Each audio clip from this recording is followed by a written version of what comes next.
disabled throughout much of the meeting, but you should be able to message a co-host directly if you have any questions.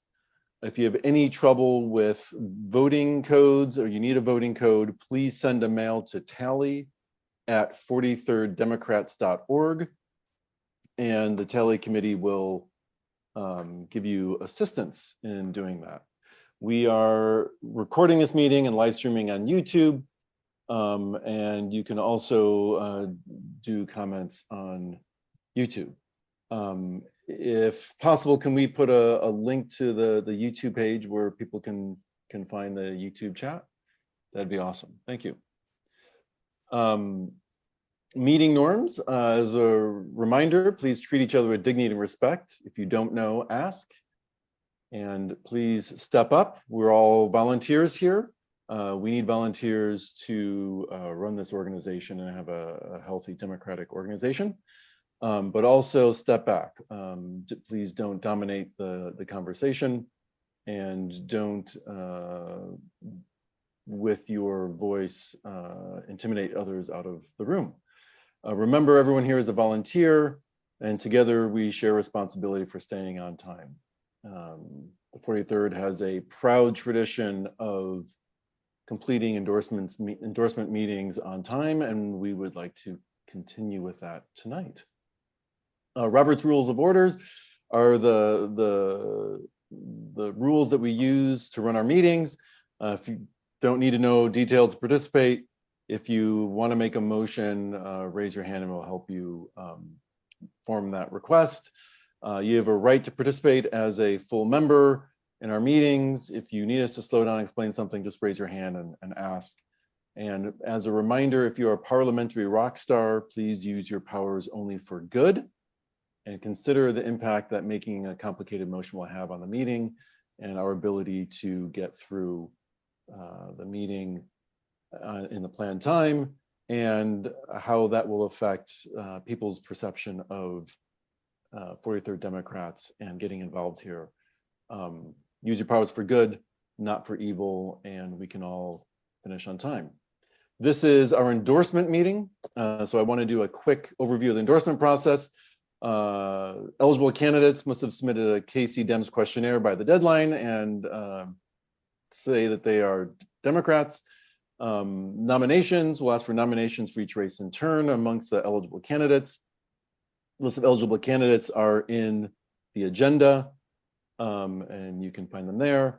43rd, any 43rd voting member can nominate by using the raise hand. There's no speeches for nominations. We'll just ask if there's somebody who wants to nominate a candidate, and if there is a voting member who wants to nominate, raise your hand, and we'll note that and we'll move on. Again, this should just be a very quick portion of the meeting, the nomination.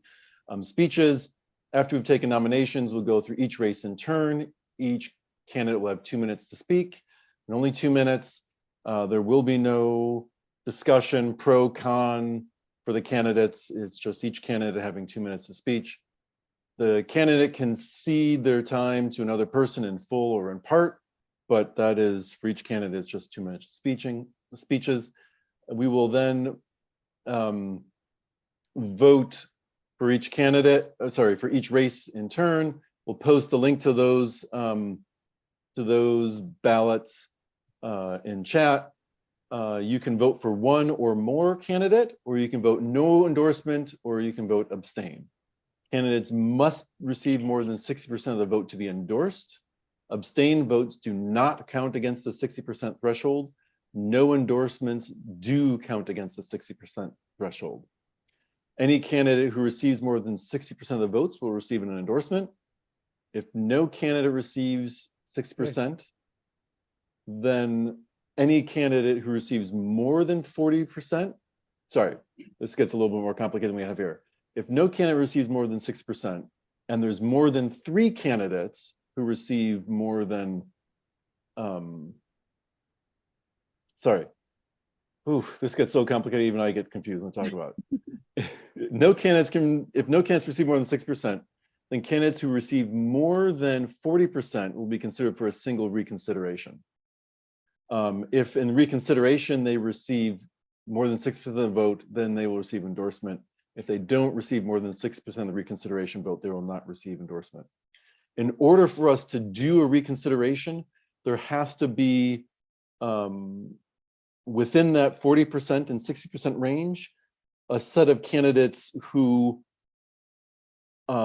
people might be persuaded on. So if there's two candidates in a race and both of them receive more than 40, less than 60, there will not be a reconsideration vote under the assumption that everyone will just vote the same way that they did the first time. But say there are three candidates in the race, two are between 40 and 60, and one is below 40, sorry, three candidates, two are between 40 and 60, the third is below 40, we would have a reconsideration vote in such a case. Or if there is two candidates and one is between 40 and 60, and the second is less than 40, we would have a reconsideration. If we get to this point, we'll indicate it and help make sure everyone understands why we're doing a reconsideration. All right, and with that, we will do our land acknowledgement, and I will also note before this that we, as the 43rd, do pay rent to real rent to Duwamish, which we believe aligns our values and our practice and our statements. Although we are all joining virtually tonight, we'd like to start this event acknowledging that we are on the traditional land of the first people of Seattle, the Duwamish people, past and present, and honor with gratitude the land itself and the Duwamish tribe. If you'd like to learn more about whose land you occupy and have occupied, see this helpful map, native-land.ca. Okay, with that, first thing on the agenda is to call the order to meeting. So I'll call the order to meeting now. Credentialing, if you have not yet filled out the credential form, please do so. Liam, if you can add that into the chat again. And I would like to entertain a motion to approve the agenda. I see a motion. Do I have a second? Is there a second? I see a second. Thank you. Are there any objection to approving the agenda by acclamation here? Any objections? All right, thank you. We have approved the agenda. We also have the minutes from May. The minutes from May are linked into the agenda here, and I will add them into the chat as well.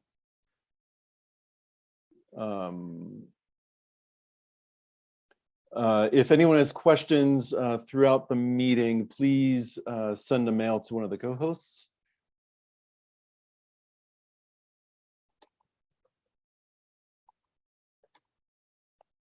And there is the link to the May minutes. Is there a motion to approve the minutes from May and a second for such motion? I see one hand. Is there a second? Do I have a second? Thank you, Justin. Is there any objection to approving the May minutes? I would like to approve these minutes by acclamation. Any objections? Any objections? All right, we have approval of the May minutes.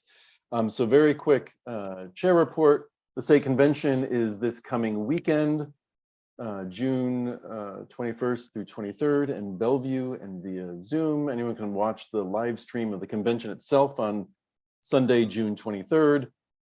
If you are a delegate, we strongly encourage you to attend. If you are not a delegate, you can still participate by watching the live stream on Sunday, June 23rd, or attending some of the meetings and caucus meetings and presentations over the weekend in Bellevue. The second note we want to make is that in June, the 43rd Democrats has historically done a Pride brunch. This year, we are going to help elevate trans rights, and rather than doing a Pride brunch, we will be asking all of you to attend the Trans Pride event on Friday. Let me make sure I have the date correct. Friday, June 28th. And we will have another mail going out on that later this week, so you can plan on that. It was in this call to meeting as well. All right. Before we get into all the endorsements, we have a resolution that we are bringing forward. If one of the other board members can put the link to the resolution in the chat so people can see that, and I will bring it up on screen here as well.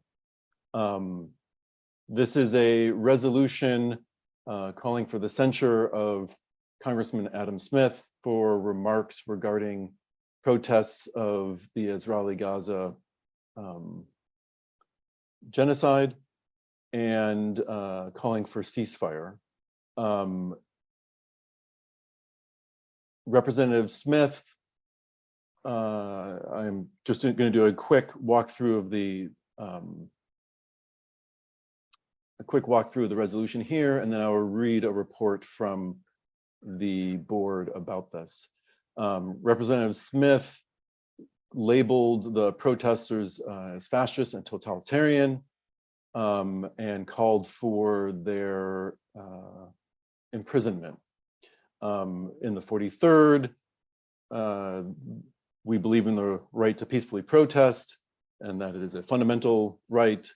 Therefore be it resolved, the 43rd condemns Adam Smith for these remarks. We call on him to retract his statements and issue an apology for the harm caused by his remarks. And we reaffirm our support for a just and lasting peace in the Middle East. We did pass a resolution on this earlier this year. And we reaffirm the right of individuals to peacefully protest and express their views on matters of importance. And with that, I will read a statement from the board, a report from the board as to why we are bringing forth this resolution. So the 43rd LD Democrats board report and the call to censure Representative Adam Smith. The 43rd LD Democrats and the Washington State Democrats and many other Democrats across the country have condemned the ongoing genocide in Gaza and called for an immediate ceasefire and humanitarian aid. Lest we be misunderstood, we will state at the outset, we recognize the geopolitical realities in the Middle East are existentially complicated, and the path to peace is fraught with peril. As we walk that path, we absolutely reject those who might peddle hatred of the Jewish people under the guise of peace. We reject anyone who co-opts the call for justice with graffiti on synagogues or threats to the safety of our Jewish neighbors. Representative Smith rightly condemns Hamas's killing of more than 1,200 and abducting more than 200 Israelis. However, he uses the passive voice when he states, quote, "More must be done to address the humanitarian crisis that has killed tens of thousands of civilians and displaced many more," end quote. Who, other than the Netanyahu government, is killing tens of thousands of citizens? And who is supplying the weapons? In recent months, activists have been highlighting and protesting Representative Adam Smith's policy on the ongoing genocide in Gaza. As House Democrat Defense Leader, Representative Smith continues to supply the Netanyahu government with American weapons that are furthering the genocide in Gaza. Representative Smith states that he strongly supports the right of people to protest and always has, end quote. But his fuller statements indicate that he supports only polite protests that do not make those in power uncomfortable with their unjust positions.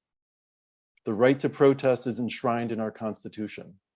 It is also one employed by many activists across time, from Martin Luther King blocking the road in his march to Selma, to activists blocking I-5 to protest the Vietnam War, the student encampments to end apartheid and investment in South Africa, to the 2020 protests of the Seattle Police Department's brutality and racism.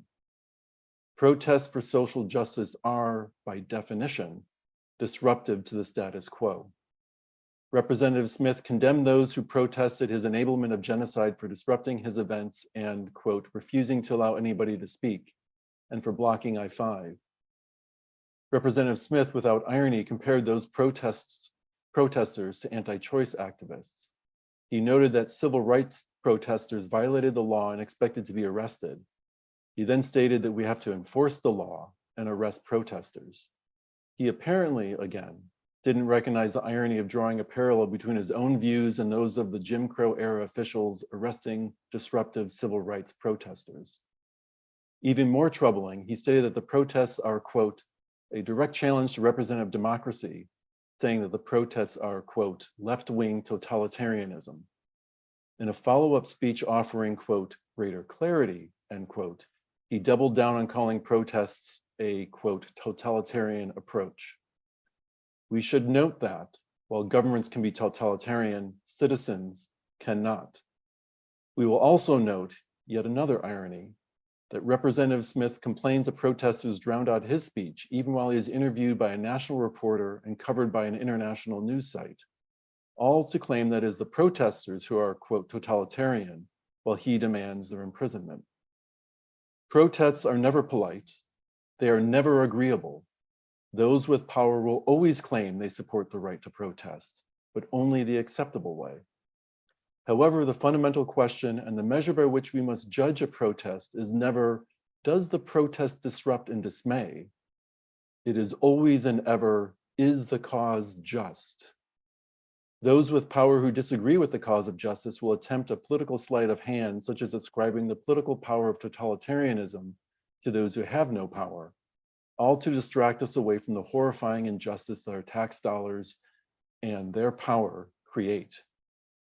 It is for these reasons the 43rd Democrats Executive Board voted unanimously to bring this resolution censuring Representative Smith's statement. With that, we will have speeches for and against this resolution. We will have up to 3 speakers for and 3 speakers against in turn. Each will have 1.5 minutes to make their case for or against this resolution. I am seeing several people with their hands up. I will ask people in turn who they might, if they're going to be speaking for or against. Let's see. But before we do that, I noticed that Landon had their hand up. Landon, did you want to speak about this? Or did you have a question about the meeting in general? No, it was about this purely to begin the conversation. Have we engaged as a delegation with our congressman directly, Adam Smith? We have not. Okay, then we can continue. I just wanted to clarify that if we made any connection before we wrote this resolution for any solving manners, like to solve the issue before we wrote the resolution. Seems we have not.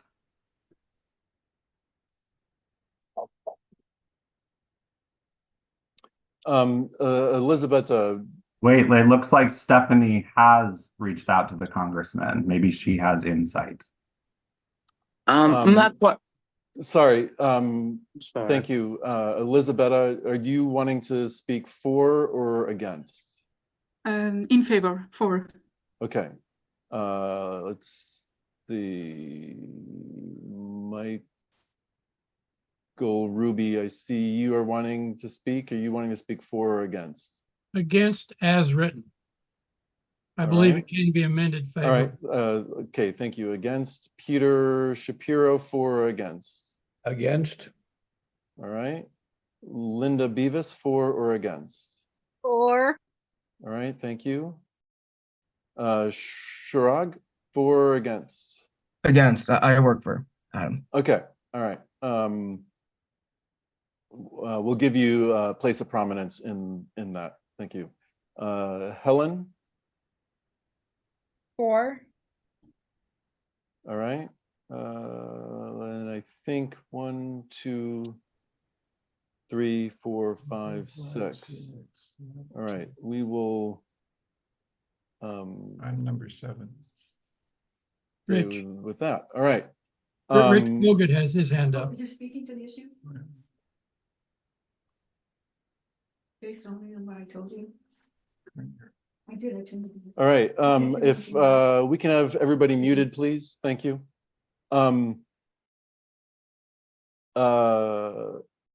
Elisabetta, you were wanting to speak for? In favor, yes, 4. All right. Let me get the timer up. 1 second. And I will get, I'm just going to do a test here. Can everybody see the timer over my shoulder? Yes. All right. Let me restart this. And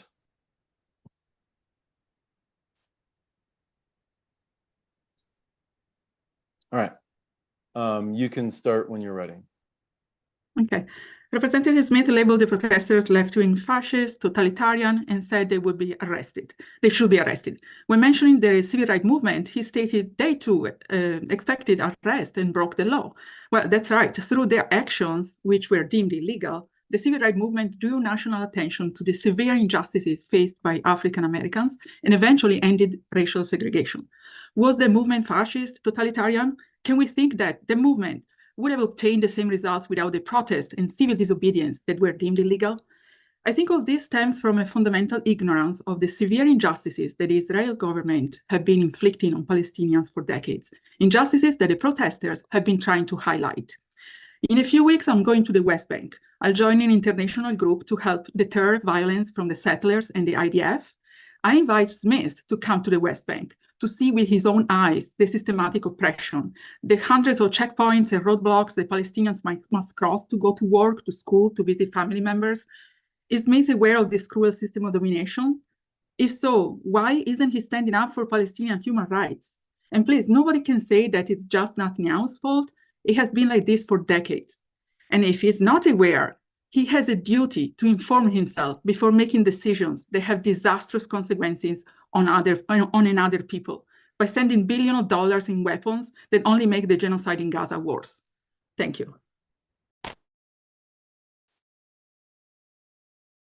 All right, thank you. Okay, speech against Shirag, if you can, whenever you're ready. Yep, can you hear me? Yes. Great. Hello, LD43. Thanks for letting me have a moment to talk to you all. I don't think, so my name is Shirag, I work for Rep Smith, as pretty obvious. So as you consider this resolution, I just wanted to share a statement. I just saw that my chat got disabled, so I would love to be able to share it. It was shared with the LD43 board. Adam published a statement in April after the article was released to basically clear it up. And if I'm able to share, or if the e-board would be able to share, that'd be much appreciated. It was sent last week to them. The major points I'd like to highlight is that the title of the Guardian article unfortunately misrepresented what Adam said in an interview that he gave to the One Decision podcast. Adam strongly 100% supports the right of people to protest and always has, including on this issue.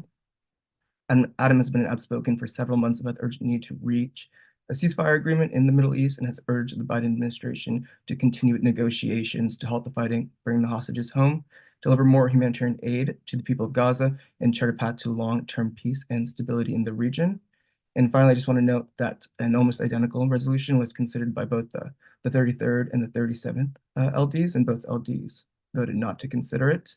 And if you have any questions, comments, or concerns, please also feel free to contact me when you guys are considering motions in the future. We'd love to be involved if that's something of interest. And if the chat is open to me, I'd be happy to share my email as well as the statement. Or if the LD board wants to share it, that also works. All right, thank you. Yes, if we can allow Chirag to put that information in the chat. While we're doing that, Helen, you wanted to speak for?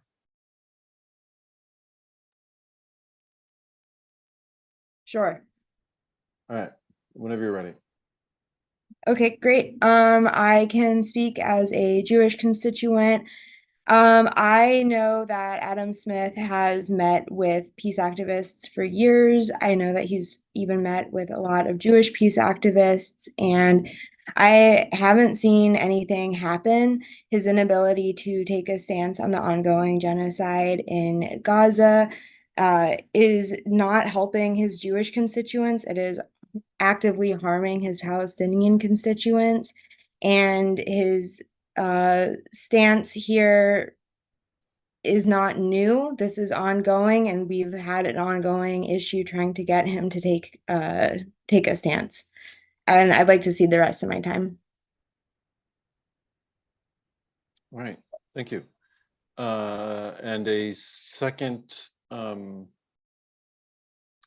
statement against. Michael Ruby, you wanted to speak against. Yes, I wanted to note that the resolution as written is probably not the one we want to pass. You'll notice that the only citation to what he actually said is the Guardian article. The executive board statement is well researched and is much more expansive than this resolution. I think that we need to very carefully look at what we are doing as an organization. Condemning is a level of disrespect to the member of Congress that is greater than is normally done. Normally you would say reprimand. And this resolution speaks directly to what has been said in the article, but it mischaracterizes that terribly. If you want to reprimand him for other positions, then we need to be more specifically on those positions, and we need to cite the source of those positions. And I would very much endorse the concept of a delegation from the 43rd going to see Adam Smith to talk to him about his position both on protesting and on the war in Gaza. We've done that in the past. We've had meetings with our senators. We've had meetings with our representative, and they've always been very fruitful, and they've always been very respectful to the 43rd delegation. Thank you. One note, the resolution does link to the podcast in which Adam Smith's comments were made, and upon which the board made its findings about the resolution that I read. Those are, that podcast link is here in the footnote. All right, another statement for the final statement for Linda. Yes. Hi, everyone. Are you timing me, Paul? Yep. Okay. Hi. I think that our experiences in the last 20 years with Adam Smith show that we need to be publicly condemning him rather than going to have a nice meeting in his office. I'm part of the Palestine Solidarity community, and with the Corey family, we have been going to visit Adam Smith in his office for the last 20 years, beginning when Rachel Corey was run over by an Israeli soldier driving an American bulldozer, armored bulldozer in the Gaza Strip. From that time on, Adam Smith has had lovely meetings behind closed doors with many of us. He's always been personally kind, and then he has not moved one step publicly on Israel-Palestine, which has led us to have to go out in the streets to try to change our political representatives' ideas and actions. So I really do think that something more than talking to him behind closed doors is needed, because Adam Smith can be very kind behind closed doors, and then he does nothing to pursue the cause of democracy and justice anywhere in the world when it comes to public action. Thank you. All right, thank you.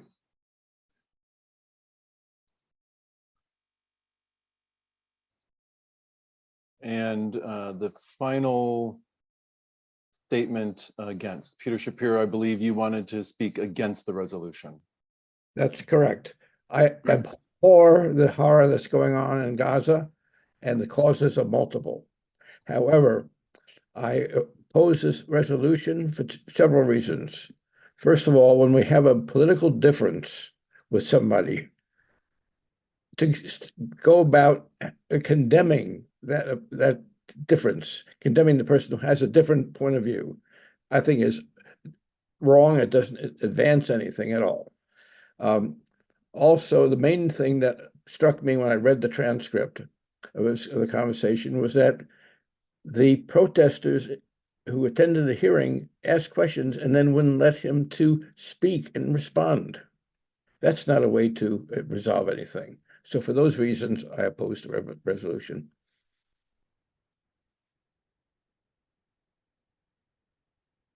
All right. Thank you. And with that, Liam, do you have a link to the voting form for this resolution? Yes, I do. Give me just a moment to drop it in the chat.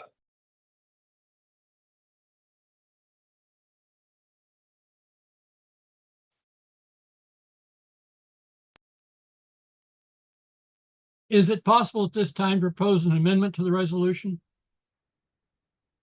It is possible at this time to propose an amendment to the resolution. I would also ask your indulgence here that are we to spend the time on amendments to the resolution, that we will almost certainly go late into the night on the endorsement meeting. It is possible at this time to propose amendments to the resolution. I would seek to do that if I can be recognized for that purpose. It is your right to propose an amendment to the resolution. I will state again, if we entertain a resolution, amendment to the resolution, the vote will take up a significant amount of time tonight, and we will go much later in the evening on the endorsements. I'd like to hear Michael's amendment.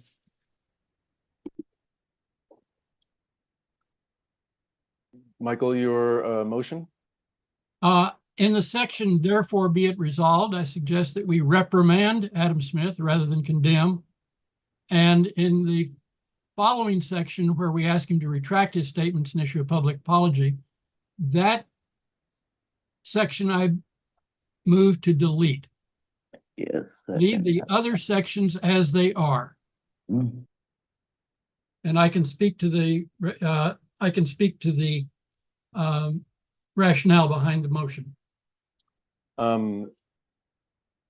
Speaking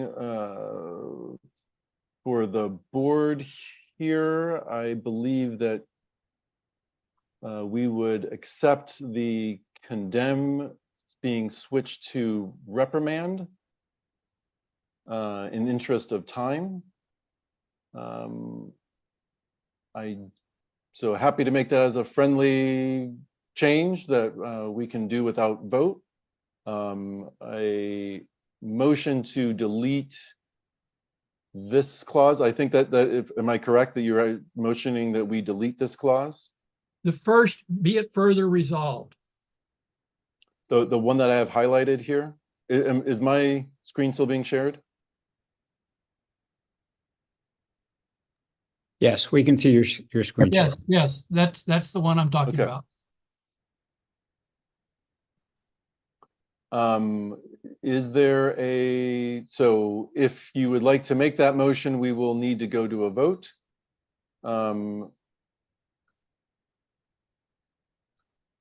And we will need a second on that.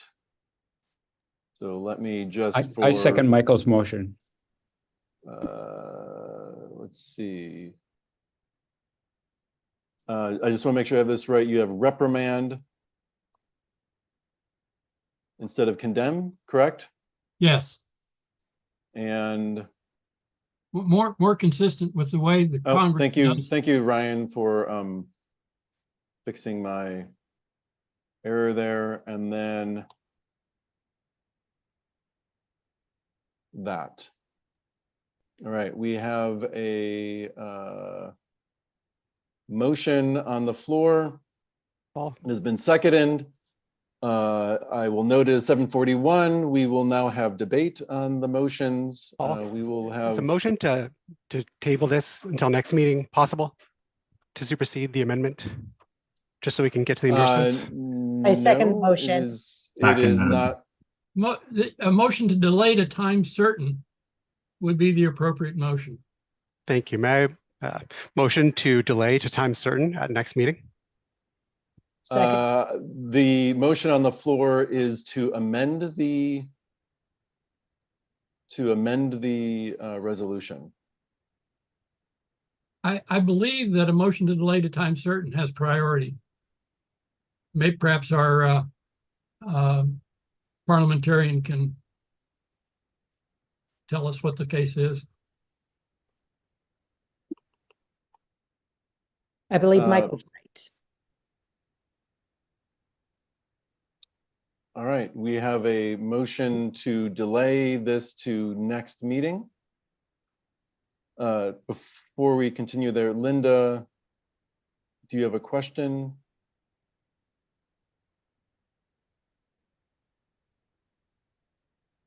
I'd just like you to enlarge the print so we can see Yep. what we're talking about. Certainly. And there should also be a link to this in your in the meeting chat, so you can open it on your own computer to be able to. it's see it at too hard another device. to Yep. do. Happy to enlarge it.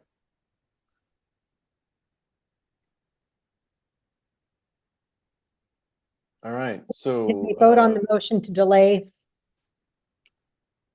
yeah, so Liam, do we have can you pull us up a ballot there? Ballot on motion to delay. Yep. Yep, give me just a moment to get that set up. By the way, I don't think I've heard anyone second, so I second.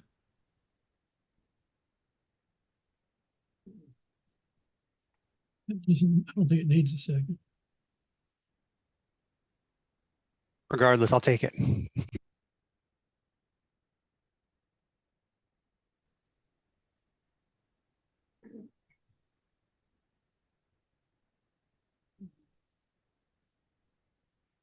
Is it possible that we could ask for unanimous consent to?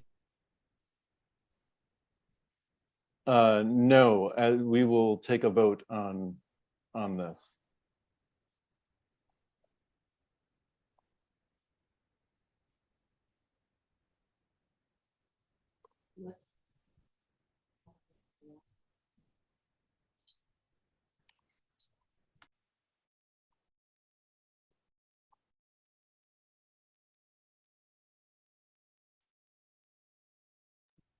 Is there another link to vote again?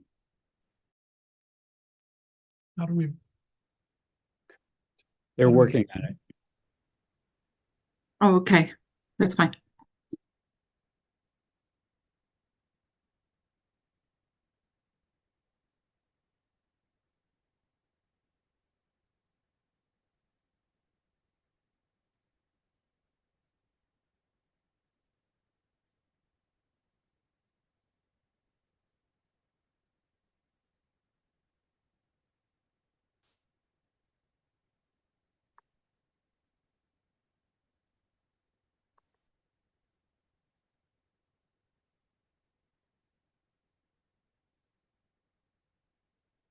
All right, we have a ballot for the motion to delay.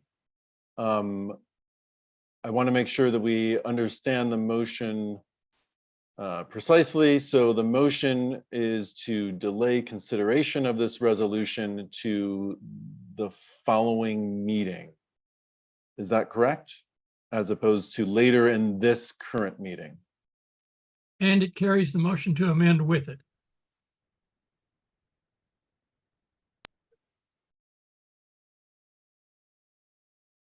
Okay.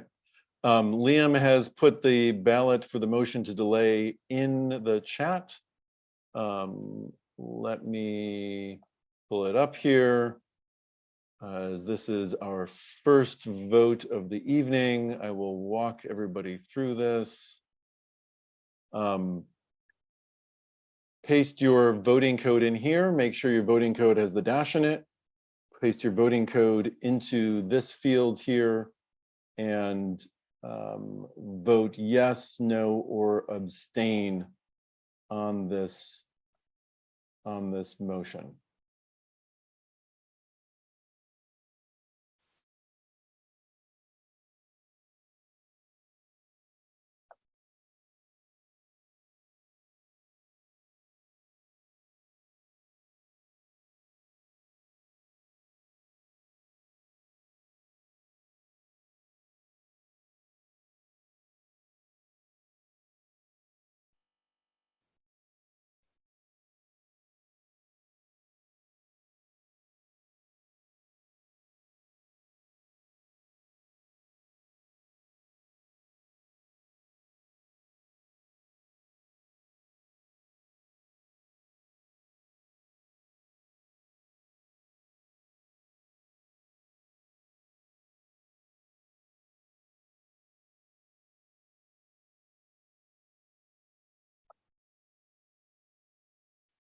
All right.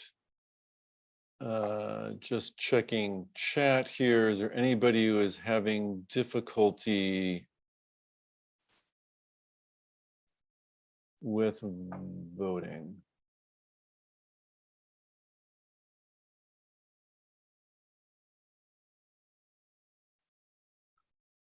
If you're having a difficulty with voting, please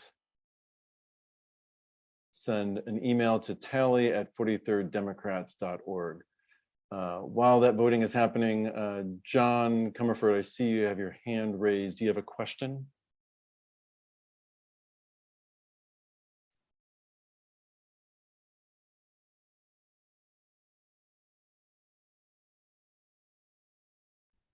I did have a problem. I've got it resolved.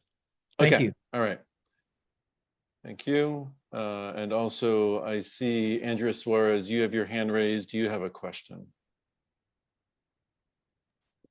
Hi, well, you just helped me fix that. I wasn't able to talk or chat with anybody or see any of the voting links. And so it looks like you've unrestricted me from doing at least the ability to talk. Yeah, we have everybody muted and chat disabled during this time. If you need assistance, you can email one of the co-hosts for the meeting or raise your hand to ask to be recognized. Thank you. Linda.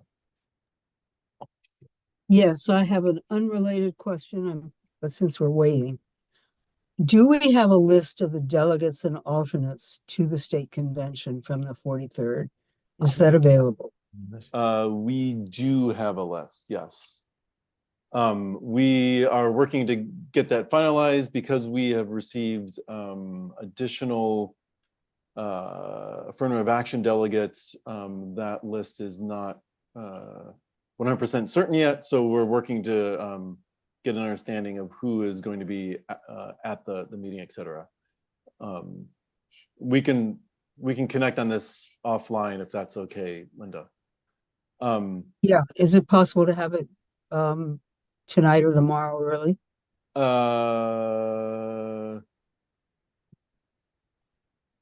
I think so. Thank I think you. so, yeah. Michael, you have your hand raised. You have a question? Yes, I'm just wondering if the chair could do us all the personal favor of appointing a delegation to go see Adam Smith and take with him a copy of the excellent document prepared by the executive committee. We would be happy to transmit that to Representative Smith. As we did here, fellow members of our party, other interested parties have been meeting with Representative Smith for a long time without positive effect. All right, let's close the vote on this motion. If there's anybody who hasn't been able to vote, please raise your hand within the next 30 seconds.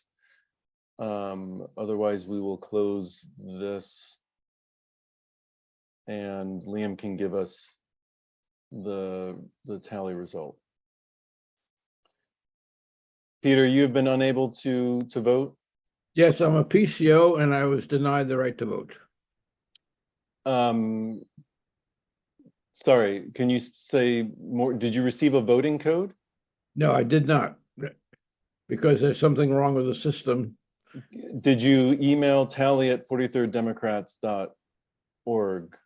Just now I did, and I also put in the chat to the vice chair that I had that problem. But I'll pass it for now. I just want you to know that I do have a right to vote, and I want to vote on the endorsements. Understood. If you haven't received a voting code, please make sure you email tally@43rddemocrats.org, and the tally committee will assist you in making sure that you get a voting code if you are eligible to vote. And as a PCO, you would be eligible to vote, just to be clear. I have sent that email. I have not. All right. Okay, thank you. Thank you. Liam, do we have the results of the vote to postpone this resolution?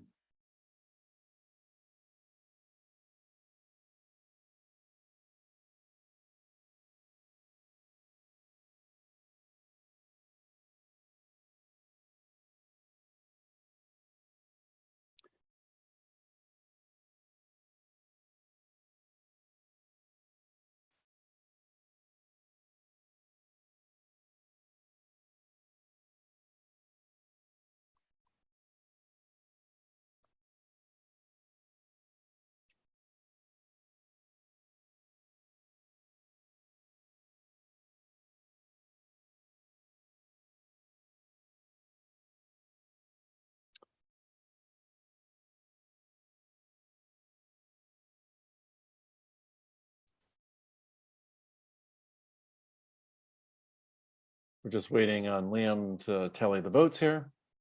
Apologies. No worries. It appears that with 2 abstentions, 20 yeses and 20 nos.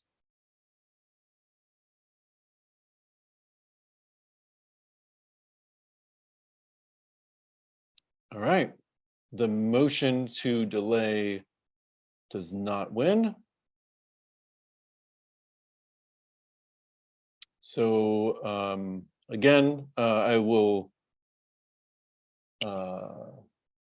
ask for the indulgence on this. We can move to a vote on the amendment to the resolution, or we can move to a vote on the resolution directly. It is 7:54 and we have not gotten to endorsements at this point.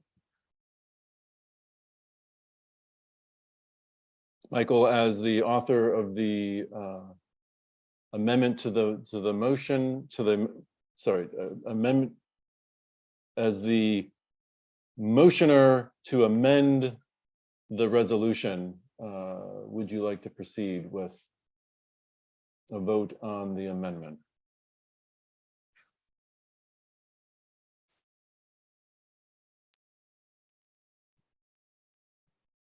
Let's proceed with the vote on the amendment. At this point, it is only related to that one section, which is unsupported by the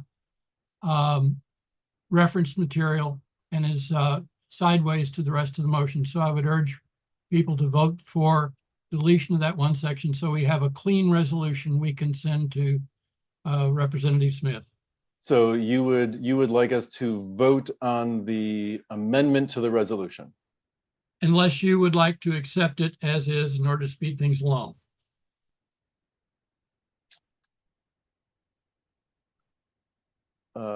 Sorry, let me bring up the resolution again, just to make sure everybody understands what we are talking about here.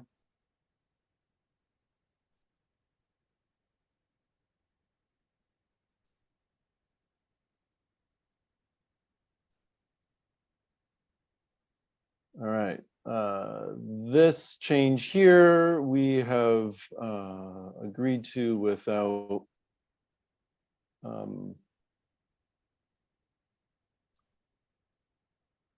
without concern. The motion is to delete this clause. Correct?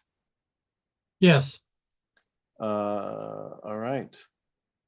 I guess we will continue on with Robert's rules, and we will have a debate around the need to retain or delete this clause. Is there anybody who would like to speak for retaining this clause? We will limit speeches to 45 seconds. David, you would like to speak for retaining this clause. Is that correct? All right. We need somebody to, is there anybody who would like to speak for the motion to delete this clause? I'm assuming Michael, you would like to, or is there somebody else who would like to? All right. David? Am I good to go? Oh, sorry.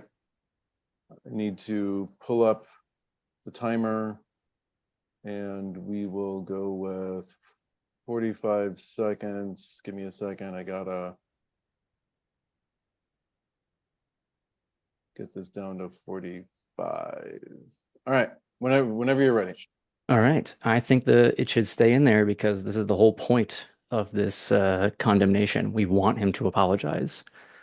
We've heard enough of that's not what I meant, that's not what I said, but he's never actually clarified what he does meant or what he does wants. Time's up. Let's leave it in. Stop wasting time. I'm done. All right. Thank you for that, David. Michael.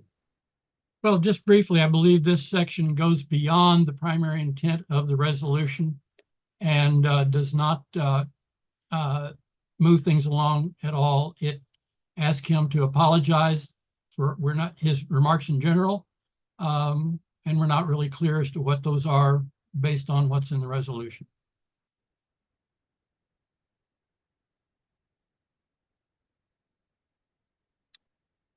Helen, you would like to speak for retaining this clause?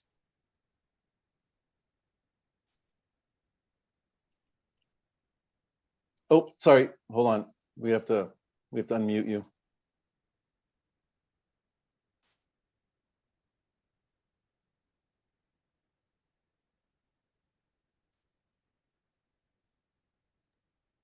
There we go. Okay. Okay, we need to retain this clause because, as stated earlier, this is kind of the point of why we're doing this. Representative Smith has been saying things with no consequences, and those need to happen. And furthermore, public apology is required for all the harm that has been perpetuated by his lack of action and the statements that he's made in the past. We need to retain this. I'd like to cede the time to Linda Beavis.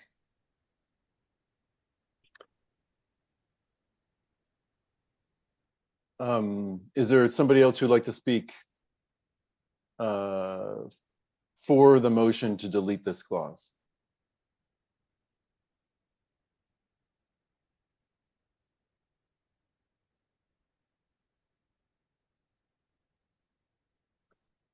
All right, Linda, there is still time left on the timer. Let me get you unmuted. If you can spend about 20 seconds on a statement for retaining. So 2 points. One is that our first speaker for retaining was David, and he is Palestinian. And I believe that we should definitely listen to and foreground people who are most impacted in this case. So we should listen to David. My other point is I'm a protester. I go out on the streets.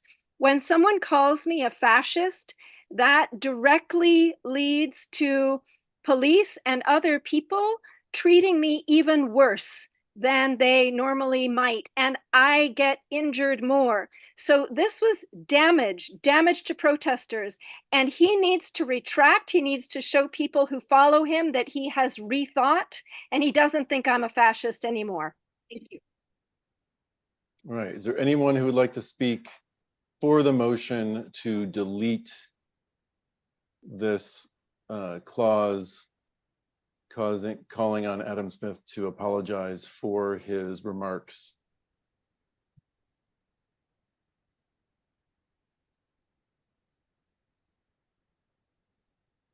All right, I will also note, once again, the resolution has in its footnotes a link to his full statements, which you can listen to.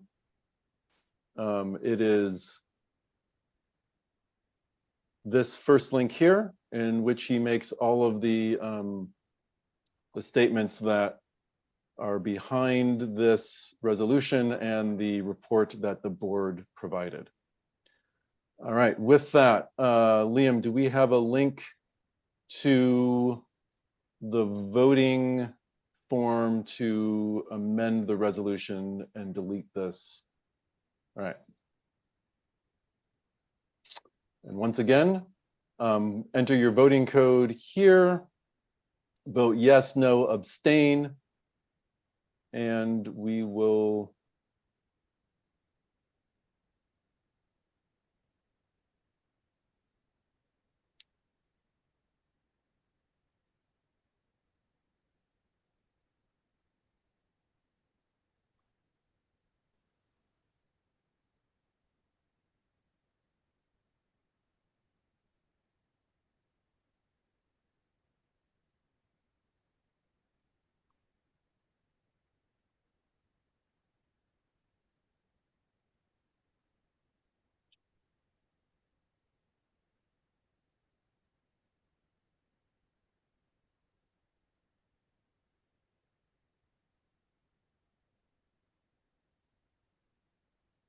It looks like Paul was frozen for a moment, but we Oh, might sorry. come back. No, we are, no, I'm sorry, I've been here. I was just maybe not moving. The voting form is open. Please take your time to vote. We will give it, let's say 3-4 minutes to vote. Sorry, Paul. Oh, no worries. On the spot there. I mean, it's Zoom, you never know.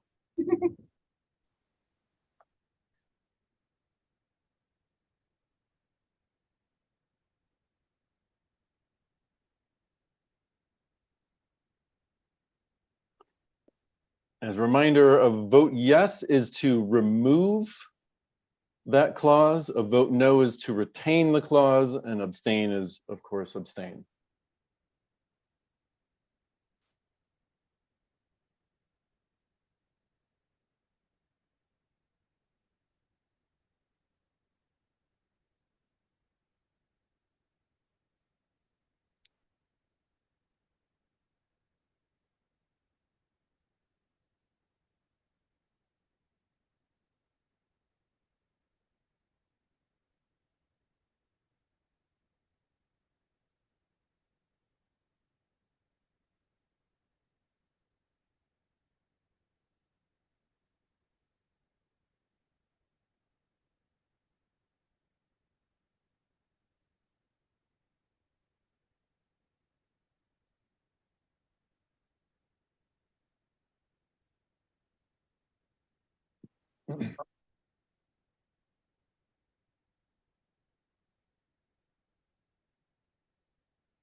Paul, it looks like Brad has his hand up.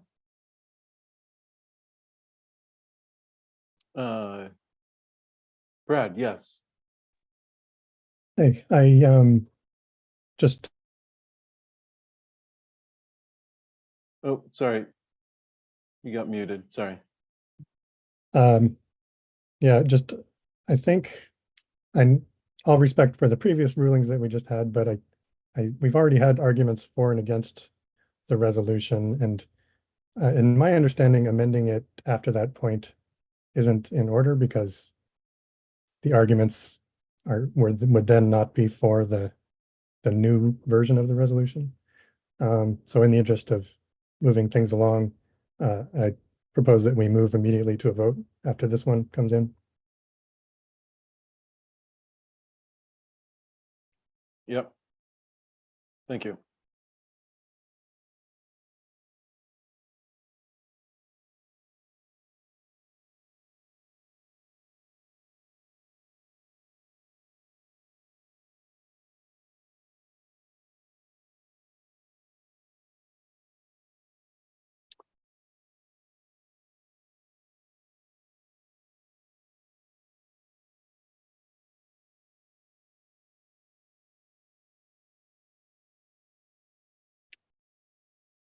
Elaine, you have a question?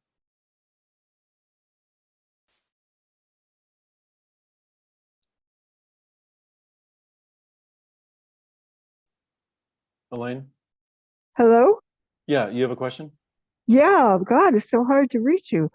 I'm wondering if it is voting yes on this, meaning that the original language is changed? Voting yes is a vote for the motion to delete the clause. So if you want to delete the clause, vote yes. If you want to retain the clause, vote no. Thank you. Okay.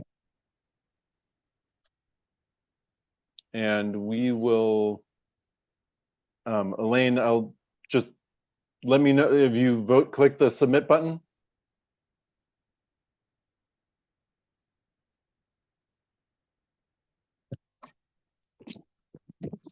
All right, Liam, if you can close the vote on this.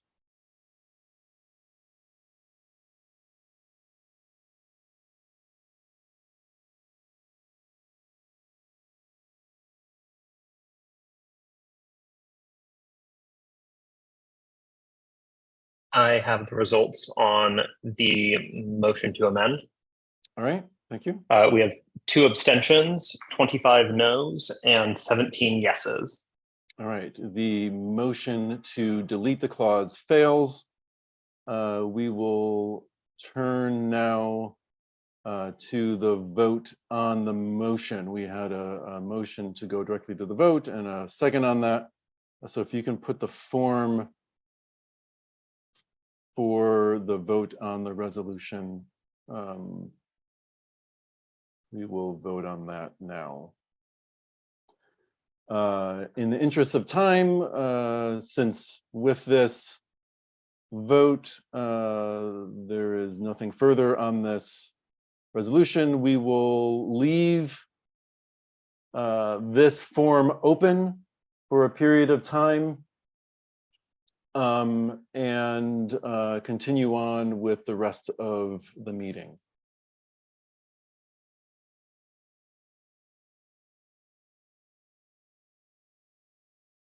It is now 8:10. We have spent about 40 extra minutes on this resolution.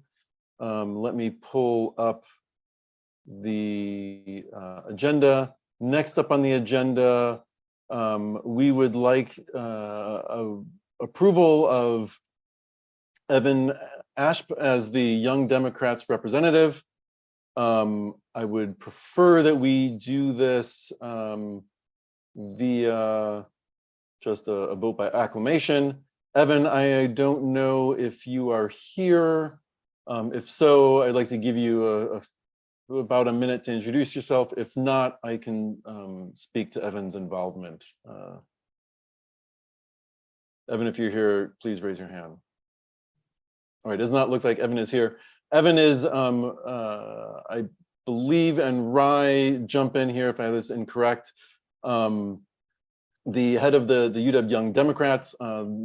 They've been organizing with us on forums and other matters, and the board would like your approval to appoint Evan as the Young Democrats representative in the 43rd board.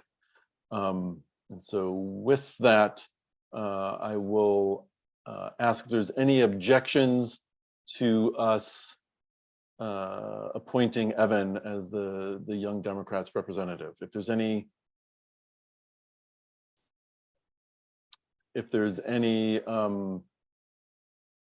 objection to that, please raise your hand. All right, can I have a motion to approve Evan by unanimous consent? Someone can raise their hand and someone else can raise their hand a second. I see multiple hands. Thank you very much. Is there any objection? Any objection? Any objection? All right, seeing no objections, Evan is appointed as our Young Democrats rep. All right, we are now moving on to endorsements. We talked about the endorsement rules. Let me copy the endorsement rules and put them into chat here for everybody.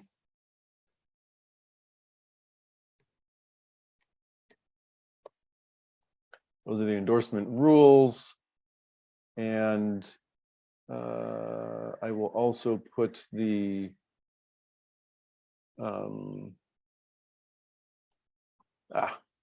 link to the candidate questionnaires.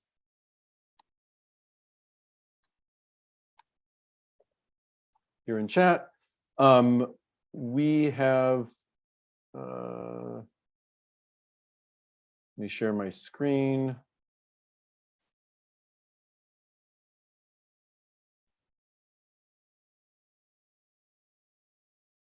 Gonna share, there we go. All right, we have the candidates on this list are ones who have met the criteria for endorsements. Again, those criterias largely boil down to they are identifying as a Democrat, and they have provided their King County Democrats questionnaire within the deadline. We will go through this and ask for nominations for each of these.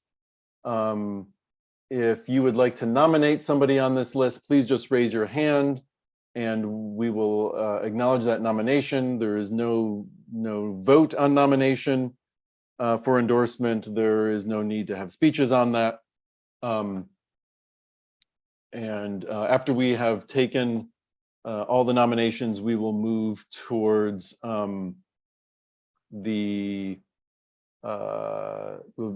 speeches and vote on endorsements themselves. So let's see, we'll go through this very quickly. Is there anyone who would like to nominate Pramila Jayapal? Thank you. Denny Heck. Thank you. Pat McCarthy. Thank you. Mike Pellicati. Thank you, thank you. Nicole Macri. Thank you. Adam Smith. I see, thank you. Melissa Chowdhury. Thank you. Bob Ferguson. Thank you. Mark Mullet. Maura, I'm assuming that's for Mark Mullet. Or is that for Bob Ferguson? Is there a nomination for Mark Mullet? All right.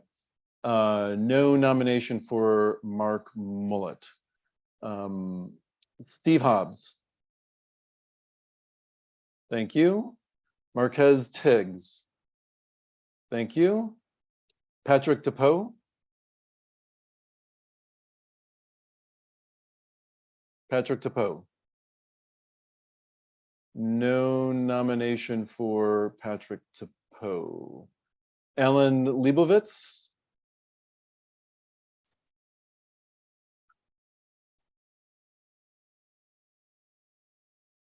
Sorry, 1 second. Alan Leibovitz.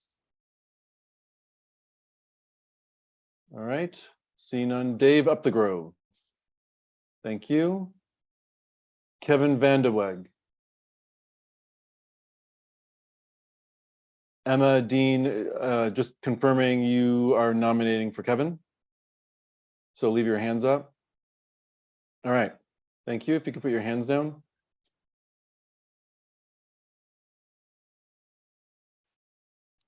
Chris Reichdahl. Thank you. Reed Saras. Reed Saras. All right, thank you. Now, Insurance Commissioner, Bill Boyd. Bill Boyd.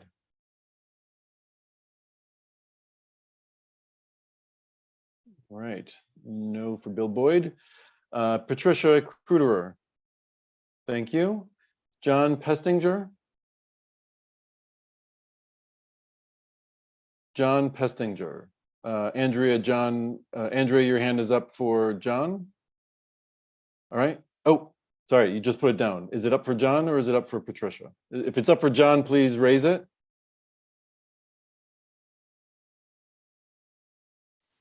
Okay.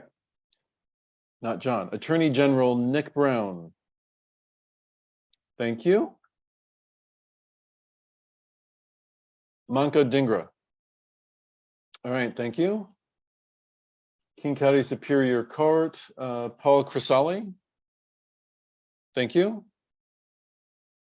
State Rep, position 2, Daniel Crusello.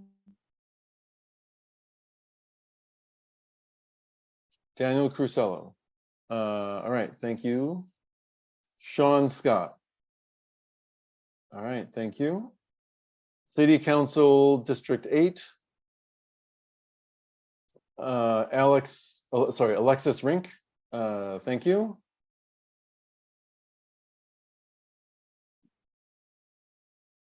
Sonatina Sanchez. All right, thank you.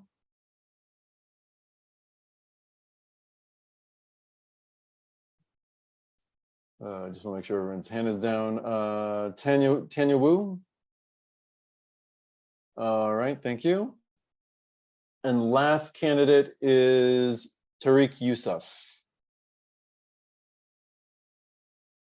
All right, thank you very much.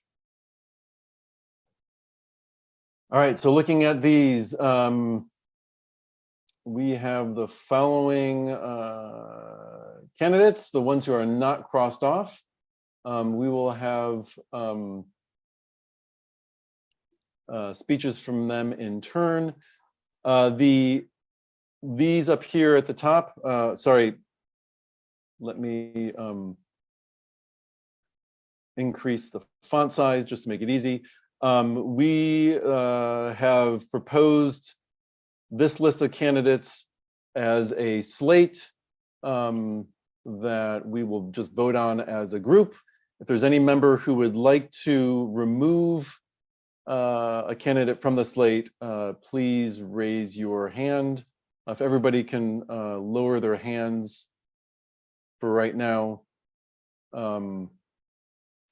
I'll just lower everybody's hands. Is there anyone on this slate that you would like to remove? Dean, I see that you would like to remove somebody. If you can state who would you like to remove? Kevin Van der Wesch. Sorry, you would like to remove who from this slate? Oh, okay. Sorry, it's low from below. Sorry. Right. It's just the slate of candidates here that I've highlighted. So that is Pramila Jayapal, Denny Heck, Pat McCarthy, Mike Pellicati, and Nicole Macri. These are all incumbents who are running unopposed, which is why they're on the slate. Rye, you have someone who you'd like to remove from the slate?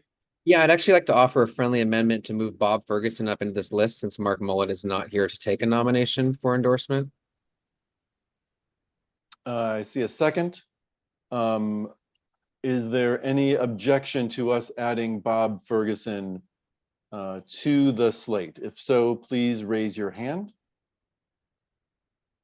Any objections to adding Bob Ferguson to the slate? Any objections? All right, seeing no objections. Oh, sorry. It looks like there's a couple of hands raised. Andrea, you're objecting to moving Bob into the slate? I'm a political outsider. Okay. I'm here to learn and figure out what the heck's going on. My name's not on here. I rose my hand for Mark Mullet. My questionnaire is missing. Sorry. You did raise your hand for Mark Mullet? I did. Oh, all right. In that case, Mark Mullet is on and we will not move Bob to the slate. Please connect with Jacob on chat about why your name is not on the list. We did not receive King County questionnaire by the deadline to include you as a candidate. Thank you. Amy Madden? Yes, I sent a note, but I'd like to nominate Patrick Depot because he's a Native American leader who deserves a chance at consideration. He's under public lands. If it's not too late. Sorry, I was trying to raise my hand earlier. Oh, sorry. Okay. Yep. Yeah, thank you. That's totally fine. Text. All right. Okay, were there, Nicole, so we are still here on whether or not people want to be removed from the slate. Nicole, do you want to remove somebody from the slate? I do not. I would like to make a motion to add Patty Kuderer to the slate. All right. Is there any insurance commissioner? Patty is the only person who is being considered for that. Are there any objections to I'm going to drop everybody's hands here for a second so I can see. Any objections to adding Patty Kuderer to the slate? If so, please raise your hand.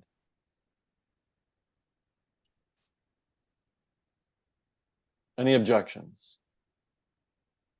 Any objections? All right, seeing no objections, we will add Patty Kuderer to the slate as well. All right. Paul? Michael? Could we add the King County court judge who is unopposed in our group? You'll scroll on down, you'll find a King County court judge is only one name in that group. All right, thank you for that. Are there any objections to adding Paul Crisali, King County Superior Court, to the slate?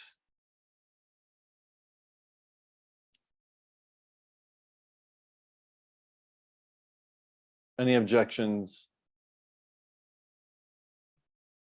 to adding Paul Crisali to the slate? So please raise your hand. Any objections? All right, seeing no objections, we will add him to the slate as well.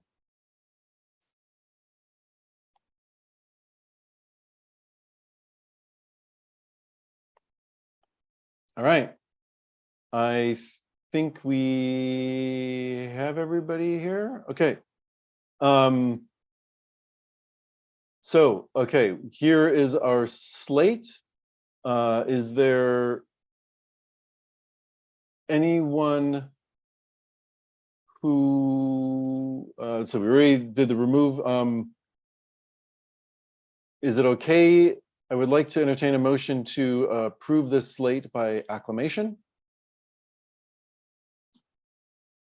Linda, I see you are making that motion. I see a second, third, fourth, etc. Are there any objections? If everyone could put their hand down, any objections to approving this slate by acclamation? Andrew, are you objecting to approving the slate by acclamation? I am trying to get back to the fact that I'm blocked out from contacting anybody and where my questionnaire is and why I'm being boxed out and not on the list. I would like to make a motion. You are out of order. Please contact Jacob via the or one of the other co-hosts via the chat. You should have access to the chat to message a co-host. Thank you. Paul, this is Emily. I don't think that Jacob's actually a co-host right now. Is it possible to make him one? Any of the co-hosts should be able to make somebody a co-host. It's not letting me for some reason. It's not letting you. Let me see if I can find. Sorry Jacob. for the. Yeah, no, thank you for. All right, Jacob should be co-host now. Now that I can unmute myself, Andrea, I responded to your email, so let's resolve it there. Thank you, Jacob. Elaine, you have your hand raised.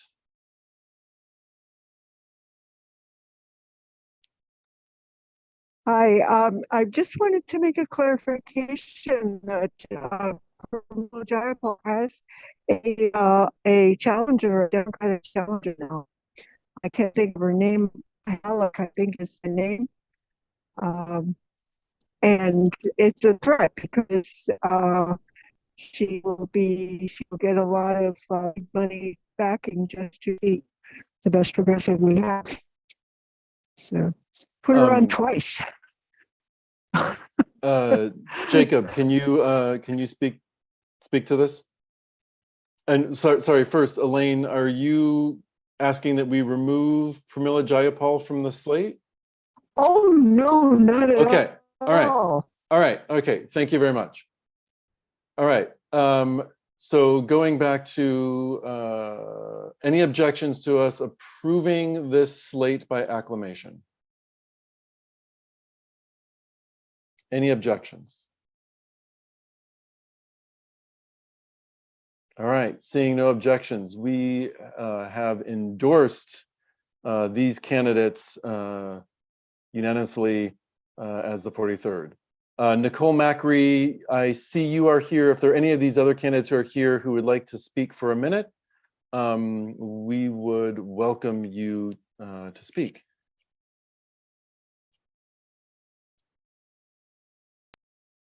All right. Thank Nicole, you. thank you. Thank you so much, Paul. And thank you to the members of the 43rd Legislative District Democrats. It's great to be here with you tonight. It's an honor and a privilege to be able to represent my neighbors in the State House. And I'm looking forward to the work that we have ahead. And I'll just keep it brief because we have a long night ahead of us. And I'm just very grateful to all of you. Thank you, Nicole. Senator Patty Kruderer. Let's unmute you. There we go. All right, thank you. Good evening, everyone. Thank you, Paul. Folks of the 43rd LD, I just wanted to thank you very much. I'm also going to be very brief. Thank you very much for your endorsement, especially in a down ballot race like this where the office isn't well known. It's really, really critical to have people like you who appreciate the importance of it and know. I want you to know that I intend to make it consumer centered and bring all of my consumer advocacy work that I've done as a lawyer and as a legislator to that office to rebuild it and make it even better. So thank you so much. Thank you. And Judge Crisali. Thank you very much. I will follow the lead of those before me and be very brief. Thanks to the 43rd Legislative District for your time and for your consideration of me. I look forward to seeing you through the fall.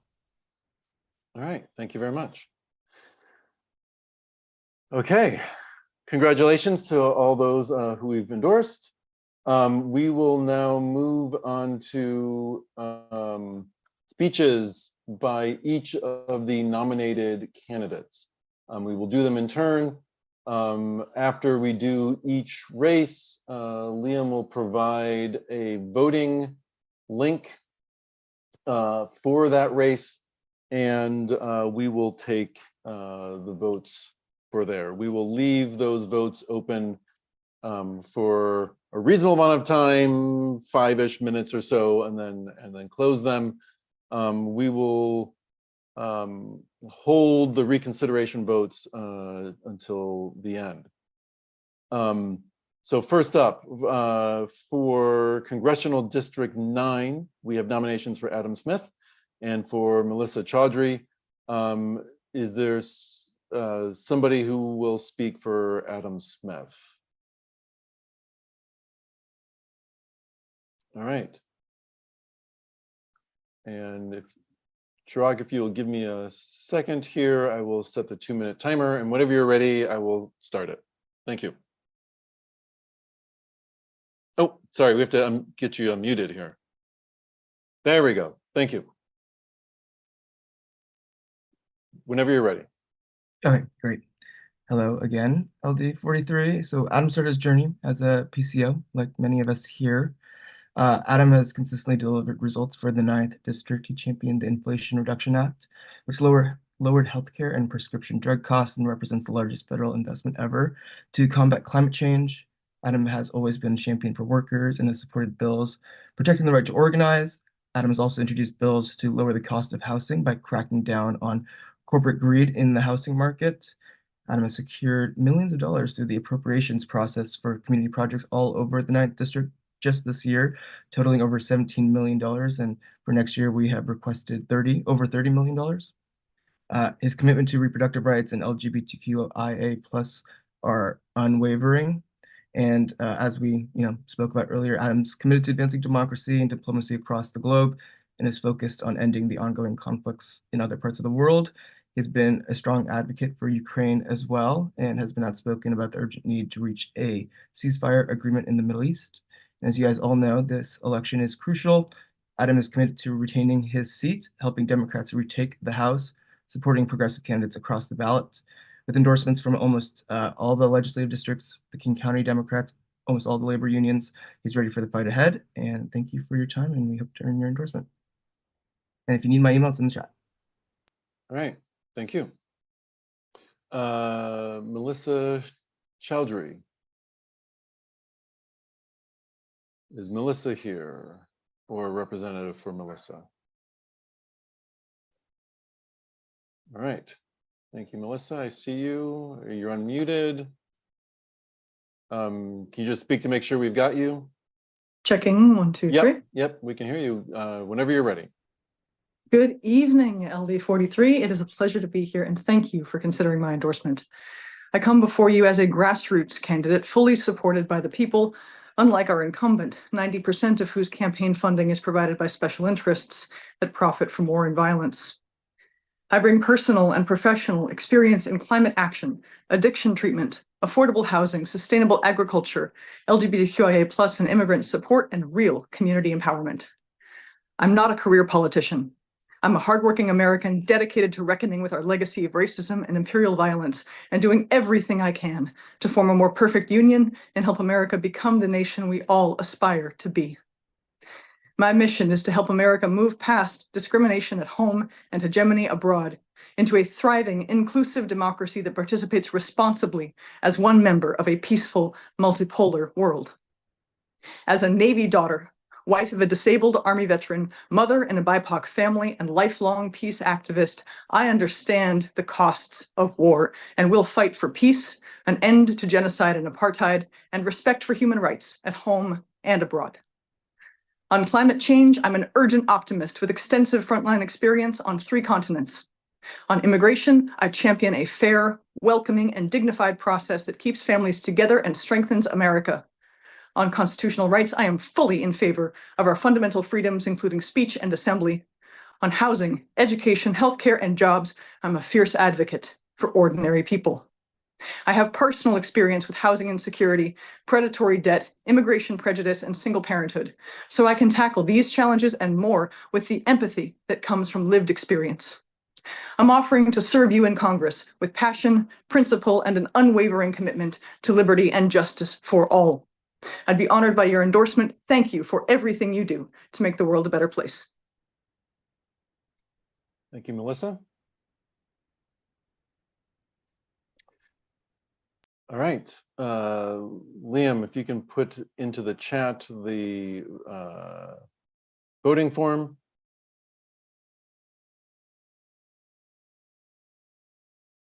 Thank you very much.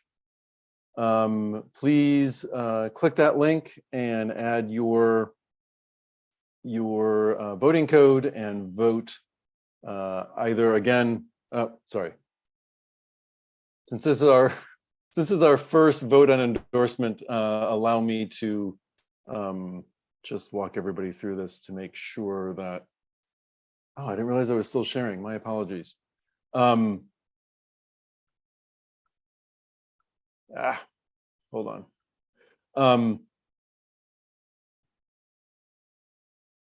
It's a little instruction here. Do not select a candidate and none. Select a candidate, abstain. Select both none and abstain. Don't do any of those. Your vote will be invalid. You can vote for none or abstain. One or the other of those two. Oops, sorry, didn't mean to do that. You can vote for Adam Smith, or you can vote for Melissa Chaudhry, or you can vote for both.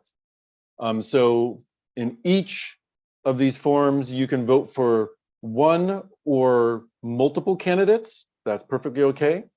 Or you can vote none, or you can vote abstain. Don't vote for a candidate and none, or a candidate and abstain, or vote none and abstain. But you can vote for multiple candidates. And the 43rd does recognize endorsement for multiple candidates. All right. Hopefully everybody understands that. The voting form is in the link there. Thank you, Liam. Please click on that link and do your vote. We will hold a vote open for 5 or so minutes while people do that vote. Next up, we have for Governor Bob Ferguson and Mark Mullet. Is there somebody who is here to speak for Bob Ferguson? Nicole Macri, I see you have your hand raised. Yes, thank you. Okay. Whenever you're hi, ready. Can I go ahead? Yeah. Hi, everyone. I'm Nicole Macri, your representative in the State House, and I'm here in support of Bob Ferguson for governor for the 43rd endorsement. Bob is very sorry he's not able to be here tonight. As Attorney General, Bob is leading on the issues that we all care about. He takes on big fights, and we know he wins. I've had the opportunity to work with him on several issues we all care about. He's been a national leader on protecting reproductive rights. He's won over $1.2 billion from opioid distributors, and he's made sure that every dollar goes to combating the epidemic. He's led on the ban to ban the sale of assault weapons and high-capacity magazines. He's won millions of dollars for farm workers who face discrimination, defended LGBTQI rights in front of the Supreme Court, including a bill that I sponsored, protected seniors from financial exploitation, just to name a few. Our state is facing big challenges, and Bob has the experience to bring results. He'll bring his effective approaches to address our homelessness crisis and invest in more mental health treatment, improve public safety, lower the cost of living, protect our reproductive freedoms, and protect our voting rights. He's won the endorsements of almost 60 labor unions, representing over 550,000 workers across the state, over a dozen tribes, dozens of local Democratic Party organizations, and hundreds of elected officials. Bob is the only candidate in the race who refuses money from large corporations and corporate PACs. While we often think of Washington as a safe blue state, open seats for governor have historically not been so. The average margin of victory was just 1.5% in the last 2 races without an incumbent. Polls have called this race a toss-up. We need to make sure we're in the strongest position to win in November, and that means rallying around one Democratic candidate right now. Please endorse Bob Ferguson. Thanks. All right, thank you, Nicole. Is there anyone here who would like to speak for Mark Mullet?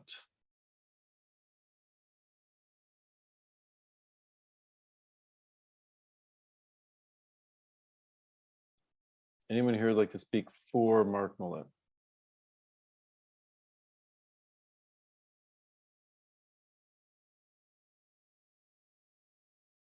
Last opportunity. Anyone who'd like to speak for Mark Mullet? All right, seeing no one speaking for Mark Mullet, Liam, if you can put the link for the governor endorsement vote into chat. And again, we'll leave that open for about 5 minutes. We'll move on now to Secretary of State, in which we have Steve Hobbs and Marquez Tiggs. Is there anyone who would like to speak for Steve Hobbs? Does anyone like to speak for Steve Hobbs? Please raise your hand.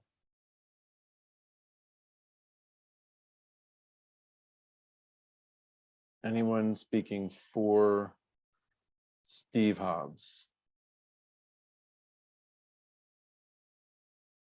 All right, seeing no one who wants to speak for Steve Hobbs, we'll move on to Marquez Tiggs. Is there anyone who would like to speak for Marquez Tiggs? Please raise your hand. Anyone would like to speak for Marquez Tiggs? Anyone who'd like to speak for Marquez Tiggs?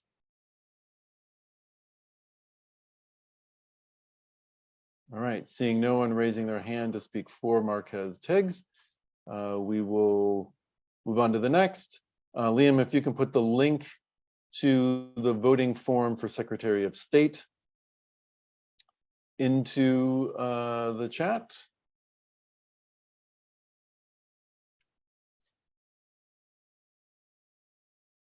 Thank you very much. And we will leave that open again for about 5 minutes or so.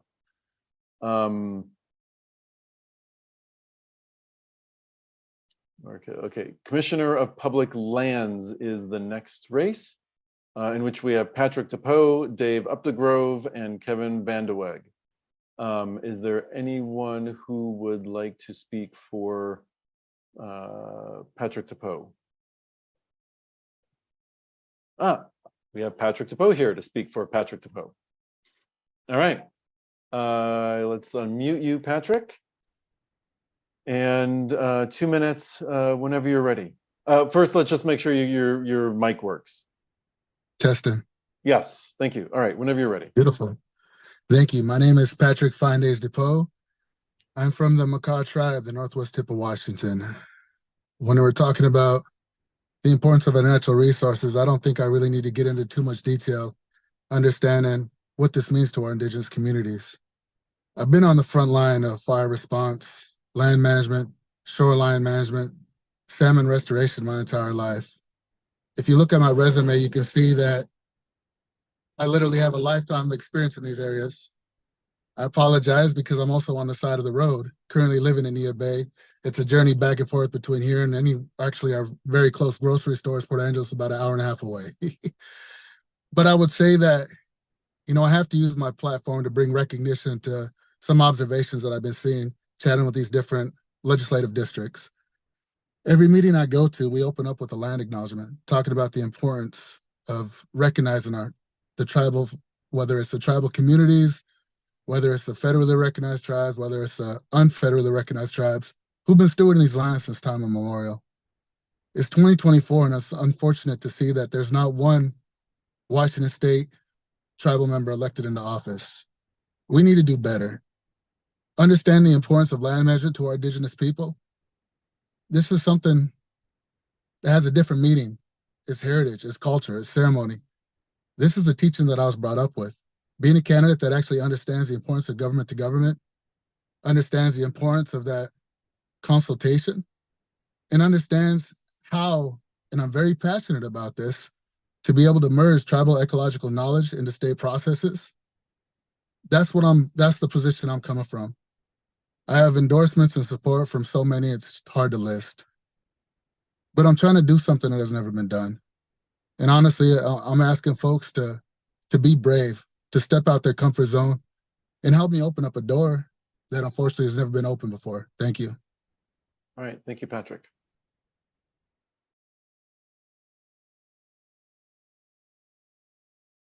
Okay, next on our list, Dave Updegrove. Is there someone here who, we have Dave here to speak for Dave. All right, let's unmute you. All right, and mic check. Can you hear me? Yes, we can. All right, whenever you're ready. Thank you. Well, my name is Dave Updegrove, candidate for State Lands Commissioner. Lord knows if I'm any good at it, but I have the last name for it. And I have tremendous respect for all of my opponents. But the fact is, the timber industry, their corporate executives and lobbyists are pouring money into the campaign coffers of both of the other Democrats you're considering tonight. The environmental community, on the other hand, has united around this campaign. Sole Endorsement, Washington Conservation Action, Sole Endorsement, Sierra Club. Both organizations have announced massive voter mobilization efforts on our behalf.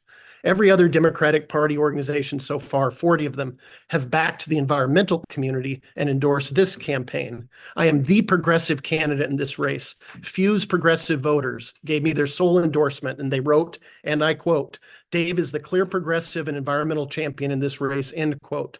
I'm the only leading candidate not taking corporate timber money in this race. I'm the only candidate who will end the destruction of our mature legacy forests, and I'll do it in a way that supports our rural economies, creates jobs, and fully funds our public services like schools. I bring a lifetime of relevant experience in the legislature and local government and a deep commitment to environmental justice, racial equity, and tribal sovereignty. And I'll break a glass ceiling as the first out LGBT statewide executive office holder in the history of our state. But with 5 Democrats and 2 Republicans in this race, we are at serious risk of 2 Republicans advancing if we don't continue to consolidate behind the environmental community. We cannot have Jaime Herrera Beutler in statewide office. That's why progressive leaders like Congresswoman Pramila Jayapal, Councilmembers Gurmai Zahalai, Teresa Mosqueda, Port Commission President Hamdi Mohammed, and so many others are supporting this campaign. So I invite you to join the environmental community and progressive leaders in endorsing this campaign, protecting our public lands, ensuring a Democrat advances, and helping defeat Republican Jaime Herrera Beutler. I ask for your endorsement. All right, thank you. And next up, Kevin Vanderweg.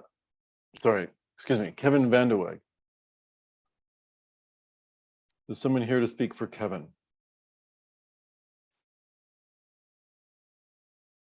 Anyone here to speak for Kevin?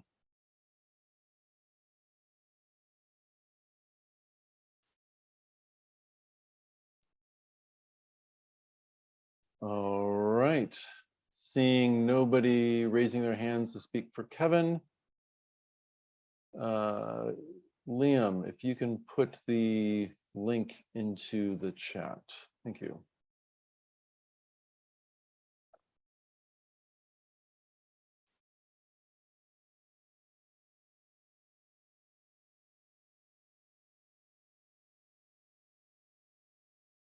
All right.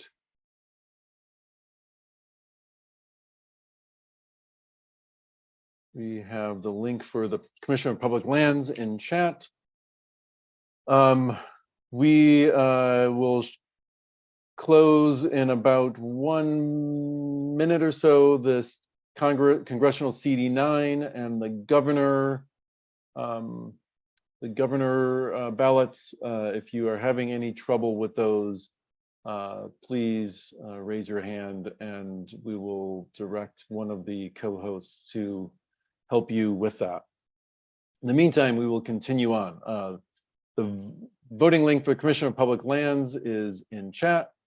And next up, we have Superintendent of Public Instruction, which we have Chris Reichdahl and Reed Saras here. And I see Chris Reichdahl, your hand. Mic check for you as well. Check, check, check. How we doing? Yes, we can hear you. Okay, whenever you're ready. Awesome. Hey, it's great to see you all. Chris Reichdahl, Superintendent of Public Schools for our beautiful state of Washington. I'm the incumbent Democrat in this race. I'm going to start with endorsements. King County Democrats, Congresswoman Jayapal, Representative Macri. I'm really proud of the people who do the work on the ground. Washington Education Association, public school employees, American Federation of Teachers, and SEIU 925. They've got a lot of our classified school employees. They've all given us their sole endorsement. The Washington State Labor Council, building trades, all of labor thus far, which is very, very honoring. And I also want to say very clearly, Planned Parenthood, Pro-Choice Washington, and Stonewall Democrats. What's important in this race is that increasingly the Moms for Liberty group that is attacking our public schools and vilifying what we do calls for better civil rights enforcement. So I've had to build a civil rights team to make sure we're enforcing and protecting trans kids, our LGBTQ youth, and defending our sexual health ed bill, which my agency wrote, and we all defended at the ballot 4 years ago. We got to go get $1 billion, y'all. We're down $1 billion to inflation. It's $1,000 a kid. I've got a budget proposal that I'll put forward here in 2 months. It'll solve about $60 million of Seattle School District's challenges, more than half of it. I'm also focused a lot on this question of privatization. We've got states all over the country handing out vouchers to folks.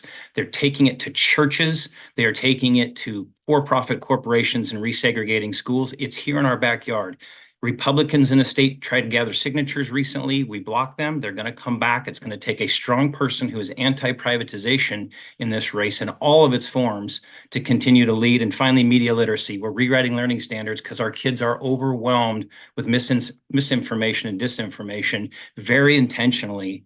We're going to lean into it with learning standards and be the first state in the country to teach our children beginning at age 5 why so many people want their eyes on screens, what it does to them, and how they can skill themselves up to make sure that they can safely use those media without the dangers that are occurring with it. So I'm super grateful for you all. I also sit on the board of Natural Resources where we're trying to protect legacy forests from being unnecessarily harvested. So love to have your sole endorsement and grateful for all of you. Thank you.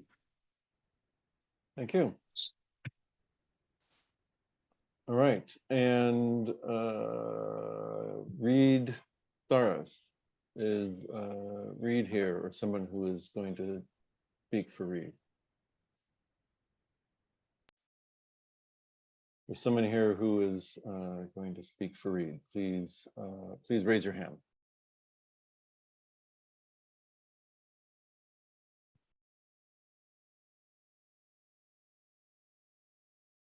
Anyone to speak for Reed?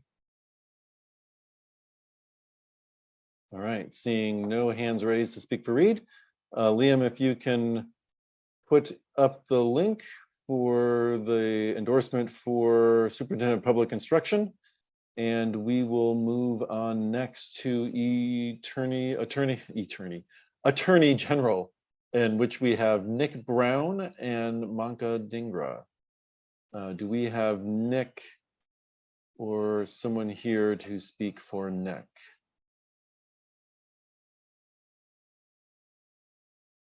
Vivian, you are going to speak for Nick? Yeah. All right. Whenever you're ready. Yes. Okay, can you hear me? Yes. Great, thank you. Hi, good evening. I'm Vivian Song. I'm a PCO in the 43rd. Nick is sorry that he can't join tonight. He's in Richland for a candidate forum. So I'm here to recommend endorsement of Nick Brown for Attorney General. Nick has an impressive track record on several issues that matter to me. He's used the power of legal higher office to accomplish progressive goals, and he will continue to do so as Attorney General. With regard to criminal justice, Nick led the work to end the death penalty in our state when he was general counsel to Governor Inslee. With regard to gun violence prevention, Nick helped write State Initiative 1639, which passed by 60% in 2018. And that raised the age for purchase and created enhanced background checks for semi-automatic assault rifles. And it also created the standards for safe storage, critically holding gun owners accountable if a child or other prohibited person uses an unsecurely stored firearm to hurt themselves or someone else. Something that distinguishes Nick is his experience. He has the broadest legal experience in this race, serving as defense attorney, prosecutor, general counsel to the governor, and U.S. attorney. His experience at the federal level will be instrumental, if dare I say it, Trump is elected. The last time Trump was elected, Nick worked with Attorney General Bob Ferguson, and they led the fight against Trump's Muslim ban. Nick is ready, willing, and he's proven that he can stand up for the people of Washington against threats against democracy and turning back progress on gender, race, and equality from the Trump administration or from other states. If elected, Nick will make history as the first Black person to hold statewide office in Washington state. He's been endorsed by our three most recent governors, WEA, that's the State Teachers Union, Washington State Labor Council, the Alliance for Gun Responsibility, as well as the 11th, 30th, 34th, 36th, 37th, and 46th Legislative District. And he's got the most endorsements from our tribal nations. He'd be honored for your vote for 43rd as well. Thank you.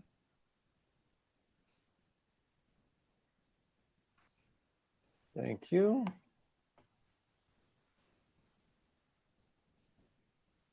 Next, Manka Dhingra. Is Manka or someone here to speak for Manka? Derek, you are here to speak for Manka? Oh, sorry. I Yes, see multiple hands. I see Derek and I see Nicole's hands. Nicole, have you been asked by the campaign asked you to speak for Manka? Then go ahead. I'll defer to you. Linda, we've got multiple people here. We need Linda, are you speaking? Senator Dhingra is here. Where is, if she can raise her hand?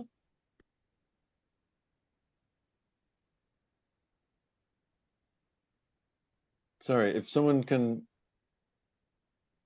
Thank you. I've just been unmuted. Oh, there you are.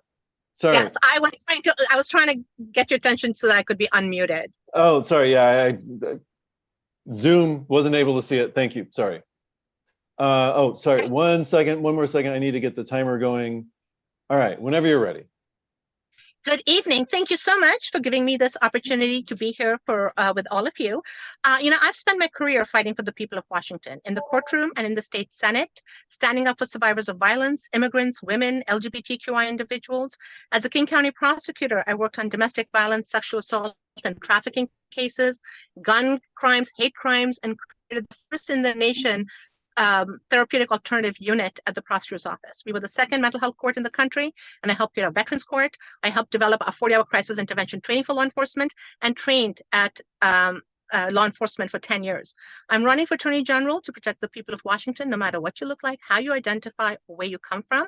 And I'm really proud of the work I've done over the last 7 years to deliver major wins for the state of Washington. I have worked on and delivered on legislation protecting our voting rights, protecting and expanding access to reproductive rights and gender affirming care, including sponsoring the nation's strongest data privacy laws.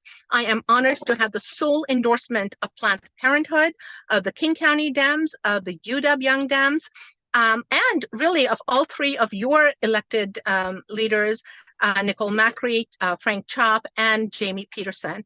And it is this fight for justice, for standing up for people, for delivering real change to improve people's lives. This is what motivates me to be a next Attorney General. A next Attorney General must be both a good litigator and a proven fighter. You don't have to take a leap of faith or guess how I will show up to do this work. You have been seeing me do this over and over again.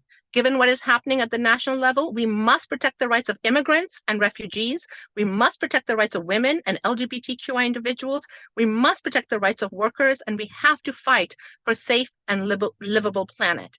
And as your next Attorney General, I will continue to hold corporations accountable, defend workers from unsafe conditions, protect a fundamental right to vote, and no one's going to fight harder for reproductive freedoms and LGBTQI rights than I.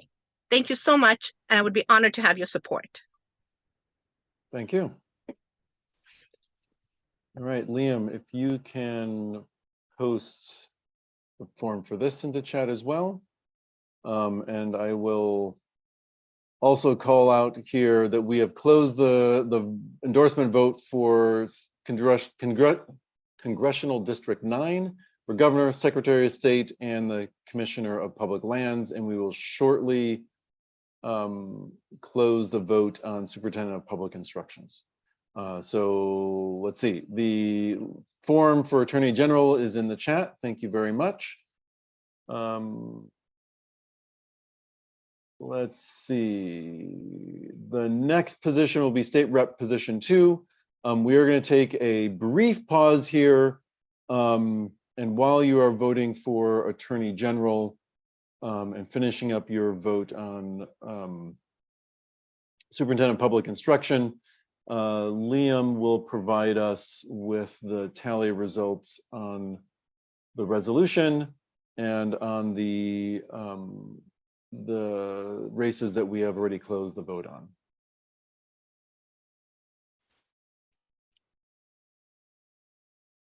Please bear with us while Liam brings those all ready.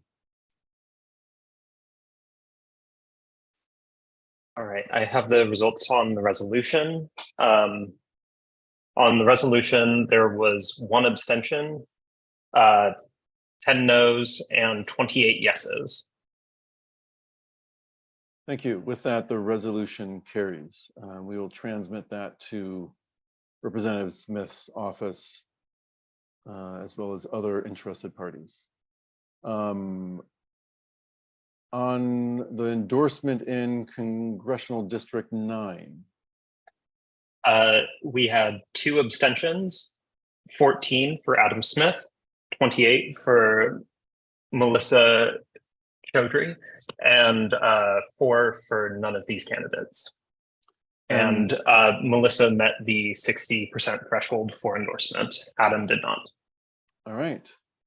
Congratulations, Melissa. You have received the sole endorsement of the 43rd Democrats for the Congressional District 9 race.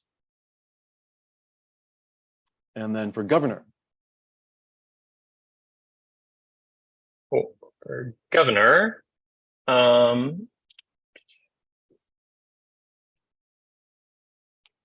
governor, we had 38 votes for Bob Ferguson and 1 vote for none of these candidates. And with that, Bob Ferguson will receive the endorsement. All right, congratulations to Bob Ferguson. Secretary of State. We have 5 abstentions, 2 for Marquez Teagues, 16 for Steve Hobbs, and 8 for none of these candidates. With that, Steve Hobbs met the threshold for endorsement, and Marquez Teagues did not. All right, congratulations to Steve Hobbs winning the endorsement of the 43rd. Let's see, Secretary of State, Commissioner of Public Lands.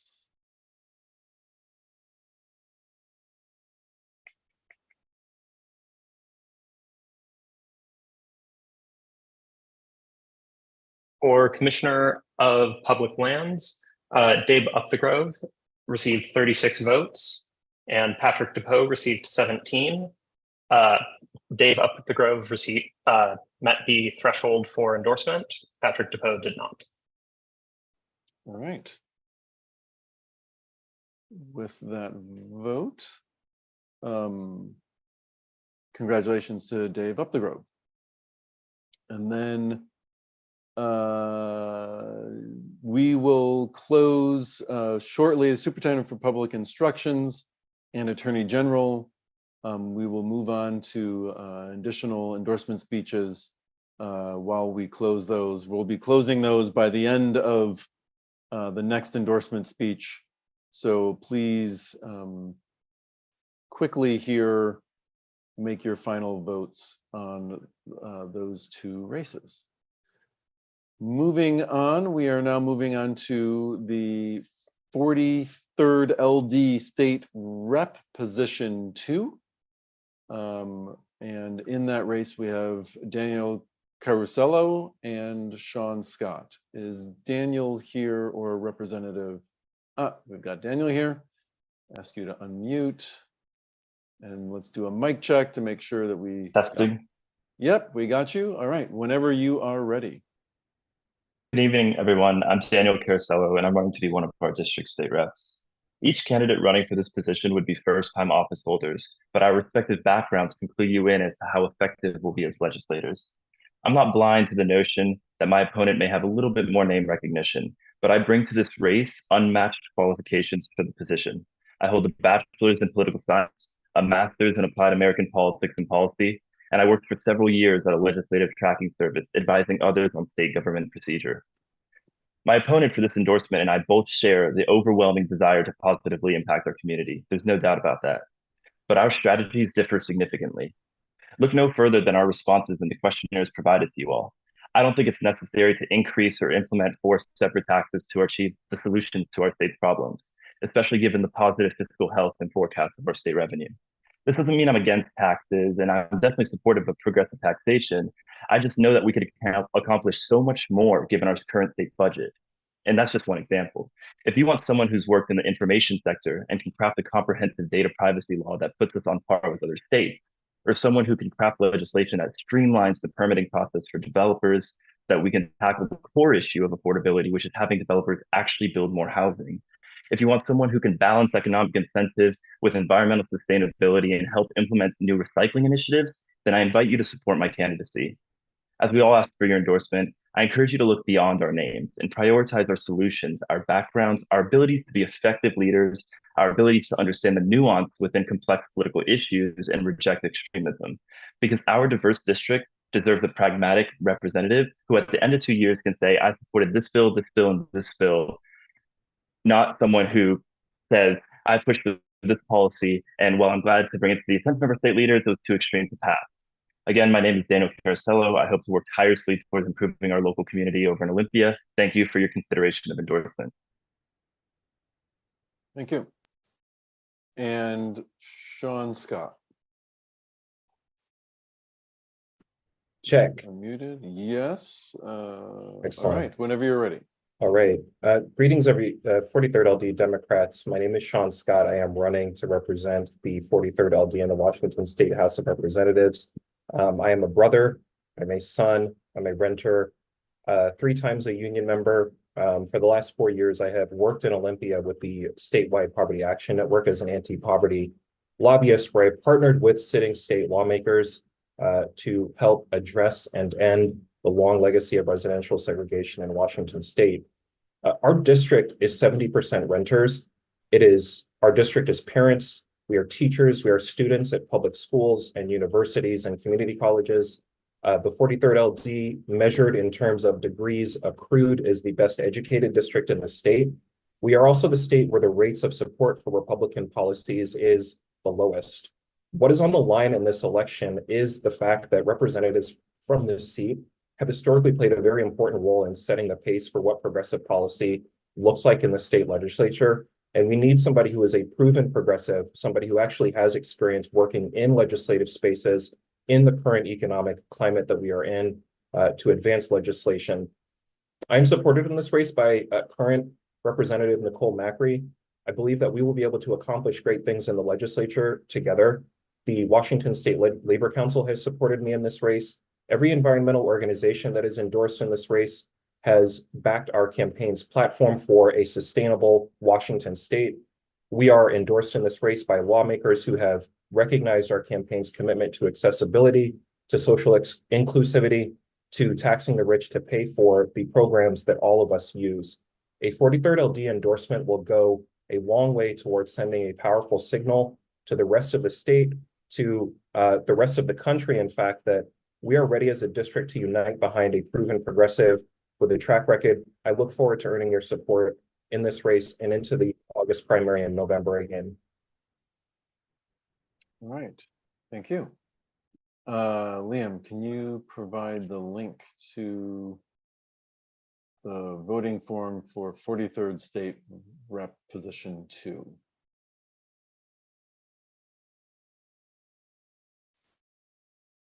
Thank you. The form is there, everybody. If you can vote. I'll also note that we are closing the Superintendent of Public Instruction and Attorney General endorsement forms at this time. And this brings us to our last race, but this is not our last vote. We hopefully will do a quick PCO appointment vote after this. Seattle City Council District 8, in which we have Alexis Rink, Sonatina Sanchez, Tanya Wu, and Tariq Yusuf. Nicole, I see you have your hand raised. Are you speaking for Alexis? All right. Paul, I'm just All right. going to do an intro, and Alexis is also going to speak. She's here tonight. Gotcha. All right. Alexis, if you can also raise your hand so that we can find you and get you spotlighted and unmuted. All right. Unmute you. There we go. Unmuted. If you can, Alexis, if you can do a quick mic check as well. Hello, hello. Yes. All right. And whenever you're ready, Nicole. Great, thank you. Hi, everyone. I'm still Nicole, and I am here to support Alexis Mercedes Rink because I've seen her bring people together around solutions and make them happen. Before becoming UW's Assistant Policy Director, she championed regional agreements with unanimous votes every time at the Sound Cities Association and the Regional Homelessness Authority. She's most focused on the issues that matter most to our district and to our city, including access to housing, affordability, safer communities for all, transit, climate action, and protecting workers. I look forward to working with her on these and other issues. It's my honor to introduce Alexis. Thank you, Representative Macri, and good evening, everyone. My name is Alexis Mercedes Rink. I'm a proud queer Latina and renter. I used to be a waitress, but now I'm running for Seattle City Council to fight for a city that works for all of us and not just a select few. Before starting my public policy career, I was an organizer fighting to get money out of politics and calling for police accountability. After getting my master's degree at UW, I've worked on housing and community health across 39 cities and with over 100 different organizations. And I was brought to this work because of my upbringing. I'm proudly raised by my grandparents because of my birth parents' experiences with prison, substance use disorder, and homelessness. I could have gone to the foster care system, but I got the chance to grow up in a resource community and I was given the tools I needed to heal. And I'm here today as a living testament to when we invest in young people, regardless of their beginnings, we can change generations. And that's why I testified twice before council to protect funding for Equitable Development Initiative, because we cannot balance our budget on the backs of Black and Brown communities. We need to protect these investments, we need to fully fund our city services, and we need corporations to pay their fair share. My campaign is building a diverse coalition across the city to fight for working people. We were the first to qualify for democracy vouchers, and I am the only candidate endorsed by Democratic groups, labor unions, as well as Councilmember Tammy Morales, the Working Families Party, and of course, State Representative Nicole Macri. I'm grateful for the support and ready to deliver on needed policy at council. Thank you. All right, thank you. Next candidate for City Council Position 8, Sonatina Sanchez. All right. Oh, there. Hello. Yes. Oh, somebody got you spotlighted. All right, whenever you're ready. Hello. Thank you for having me here today. My name is Sonatina Sanchez. I've been a member of the 43rd District since I attended Seattle University in 2001.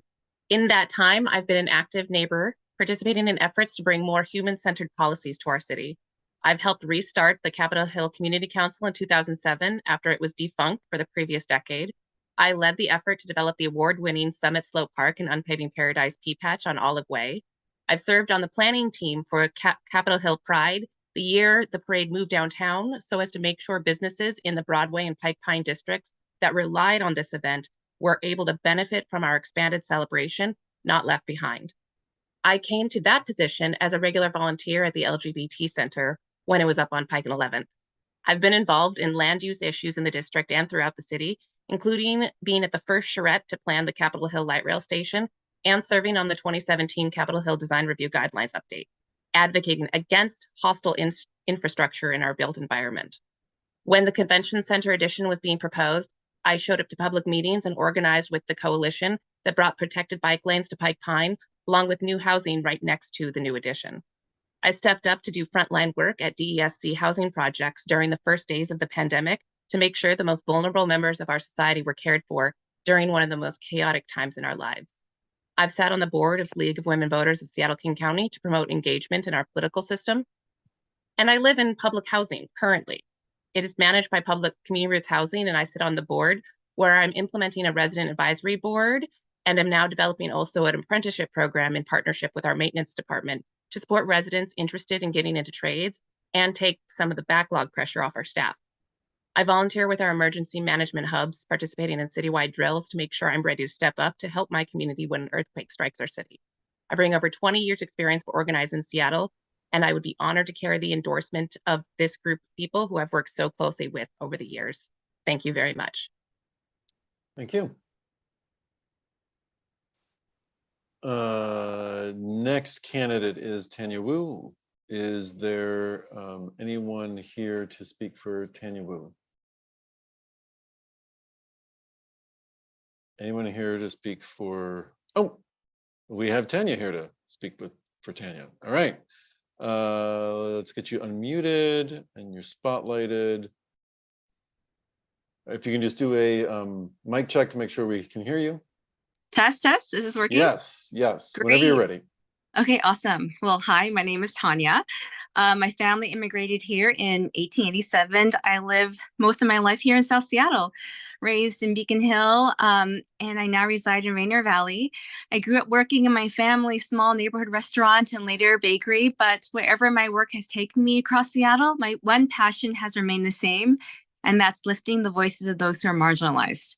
And so you may already know that I am deeply involved in the Chinatown International District community, which is known as the poorest neighborhood in the city and on the nation's most endangered neighborhood list. I have fought against continued government discrimination there, against a government that wasn't meant for people of color, and I'm trying to make those changes from the inside. I'm a proven leader with proven results. These last 4 years, I run a volunteer group called the Community Watch, which I consider the alternative to policing. We walk the streets at night, providing mutual aid to the unhoused. We connect people to resources, and I have personally administered Narcan and performed CPR. Another thing that you may know about me is that I have built affordable housing, and that's something I know a lot about. I am an affordable housing developer and provider. I helped renovate and restore the historic Louisa Hotel into workforce apartments. And so we only charge our occupants a portion of the income so no one's forced to pay rent they cannot afford. And I'm working on legislation on how we can do that for the entire city. So these complex issues demand hands-on solutions, from leading community watch patrols to organizing against racial discrimination, building workforce housing, and even administering Narcan on the streets. I've taken direct action. You deserve compassionate, pragmatic, hardworking leadership that understands our most vulnerable communities. And every day, I strive to bring hands-on solution to the City Council and fulfill that commitment to our constituents. And so I hope to earn your endorsement and earn your vote. Thank you. All right. Thank you.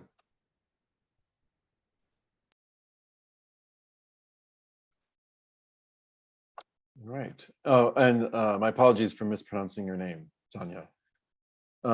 Next up, final candidate here. Sorry. There we go. All right. Sorry. Scrolling got weird. Tarek Youssef. Sure. You're all ready to go.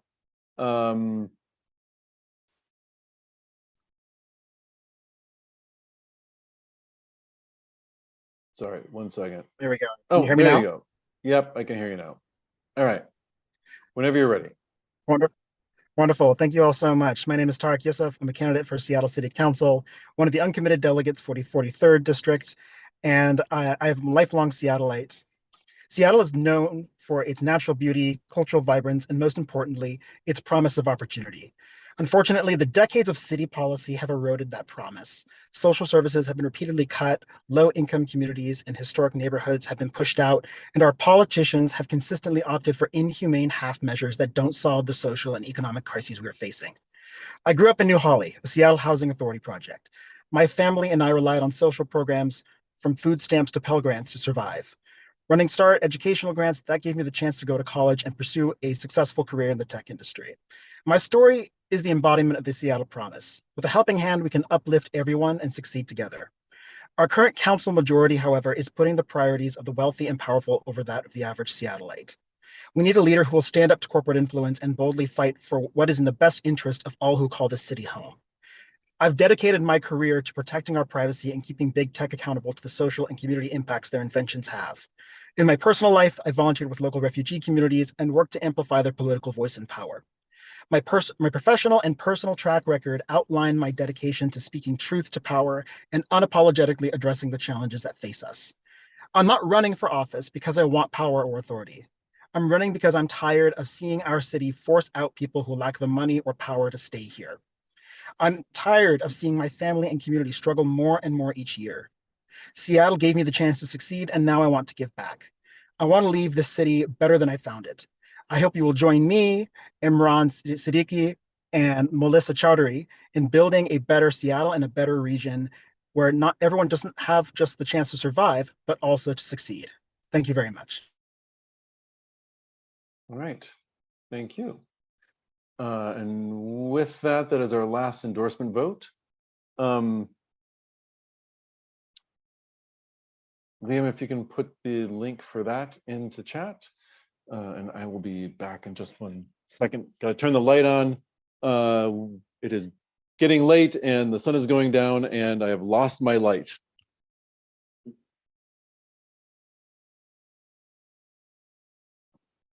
All right, I'm back.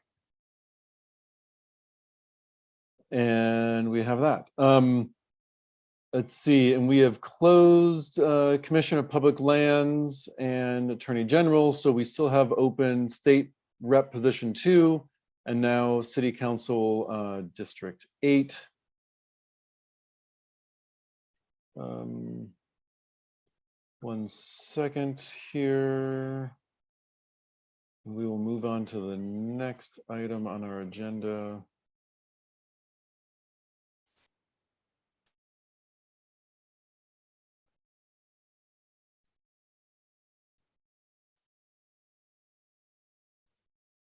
Okay, next up on our agenda, while we finish up the votes on those, we have 3 PCO races to consider. Let me put those in here. Here are the names. Beth and John are running for PCO unopposed. And Tarek and David are running for the same position. If Beth and John are here, I would ask that you give us about a 30-second introduction to yourself, and then I will ask that we vote to support your PCO status by acclamation. And asking you to unmute, Beth. All right. Hi, my name is Beth Kogan. I've lived in Seattle since 1992 and in our home here in this precinct since 2009. I made myself available for 2025 and it's vacant, so I'm happy to step in now if approved. Thank you. All right, thank you, Beth. And John, are you here? John was not able to make it tonight, but I spoke with him yesterday. He has lots of experience in door knocking, is very excited to get that out there and engage. And so I'd encourage us to pass him through and let him get out and engage with community. All right, thank you, Ryan. And just for everybody's awareness, Ryan is our PCO chair. and does a fantastic job recruiting and supporting our PCOs. Are there any objections to approving Beth and John as PCOs for their respective precincts by acclamation? If there's any objections, please raise your hand right now. Any objections? Any objections? All right, seeing no objections, thank you, Beth and John. You have been approved to be PCOs.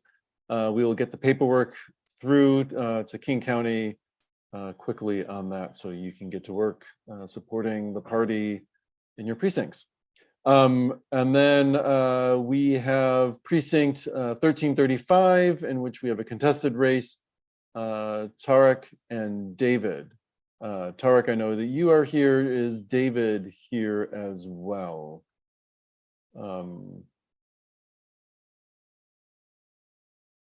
Is David here?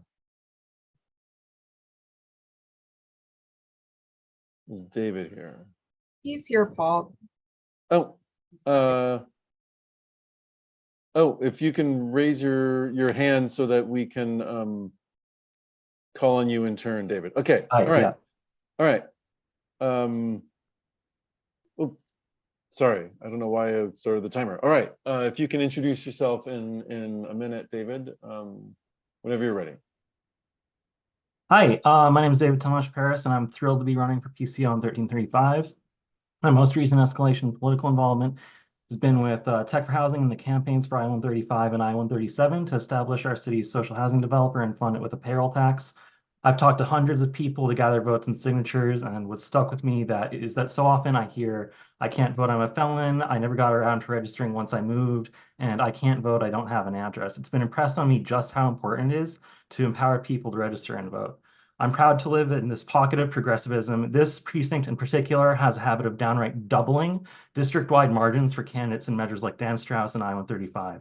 It also has consistently higher turnout than the county, but lower turnout than the rest of D6 and 15 to 20 points lower turnout than the single-family heavy precinct just to our north. I know that we have the power to be unleashed here for advancing progressive priorities if we empower unhoused neighbors, renters, and historically marginalized communities. To me, that looks like canvassing community resources like the library, grocery store, and coffee shops, showing up to move-in day at apartments with the registration forms, and making it clear to everyone how important their vote is. I am honored to get out the vote. I'd be honored to get out the vote into this precinct, and I thank you for considering me. All right, thank you, David.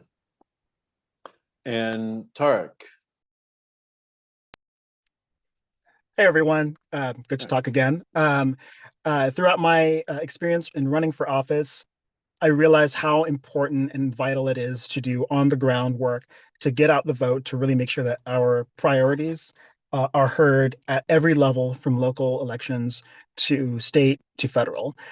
I've been galvanized, like many others here, from the events of the last couple of months, and I want to continue that momentum and bring that forward to really engage in creative and thoughtful ways with our community and really be an advocate for this pocket of the 43rd that David and I both live in. I've been really excited and honored to be one of your ceasefire delegates one of your uncommitted delegates at the state convention this weekend, and I hope to continue that deep level of involvement in the party going forward. Thank you.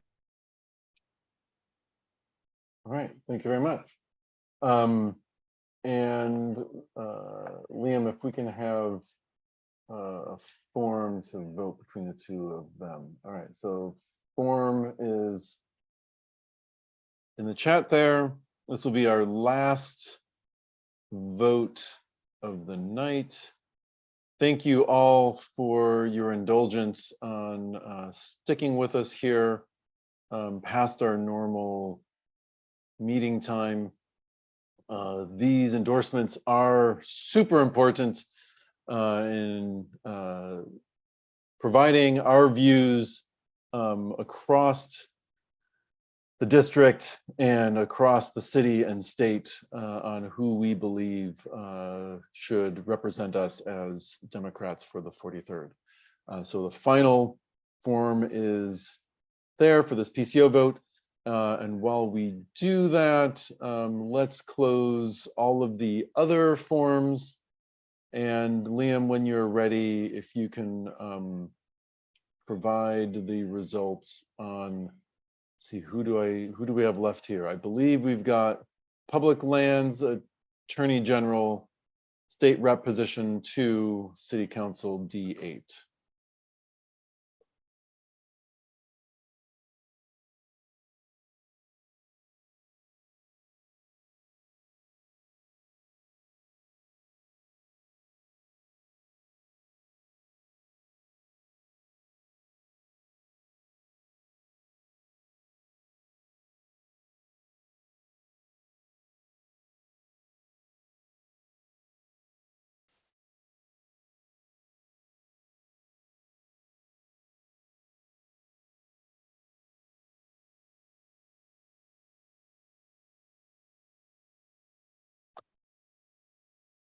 I have those results for you whenever you're ready.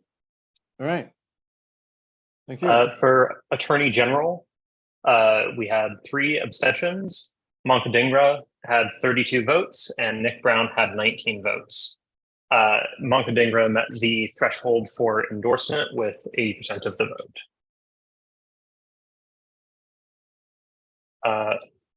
Moving on to the next race, Superintendent of Public Instruction. Chris Reichdahl received 37 votes. Reed Saris received 1 vote, and none of these candidates received 1 vote. Chris Reichdahl met the threshold for endorsement. For State Rep position 2, Sean Scott received 39 votes. Daniel Crusello received 5 votes, and none of these candidates received 2 votes. Sean Scott met the threshold for endorsement. And then last of these ones, I've got Seattle City Council District 8. We had 1 abstention. Alexis received 33 votes. None of these candidates received 2 votes. Swanatina received 15 votes. Tanya received 4 votes, and Tarek received 15 votes. And it looks like Alexis met the threshold for endorsement. That's all I have for you. Right. All right, congratulations. I will read out again all of the endorsements that we have voted on here. So we have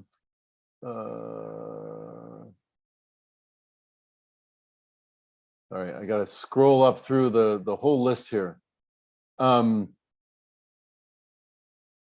In District 9, Melissa Chaudhry, congratulations, has received endorsement. For Governor, Bob Ferguson has received endorsement, congratulations. And Secretary of State, Steve Hobbs, has received endorsement, congratulations. Commissioner of Public Lands, Dave Upthegrove, has received endorsement, congratulations. Scrolling. Where are we? Okay. Attorney General Manka Dhingra has received endorsement. Superintendent of Public Instruction, Chris Reichdahl, has received endorsement. Congratulations. And in 43rd Rep District Position 2, Sean Scott, congratulations. And for Seattle City Council District 8, Alexis Mercedes Rink has received endorsements. Congratulations to all of those. And Liam, if we can also close the PCO vote.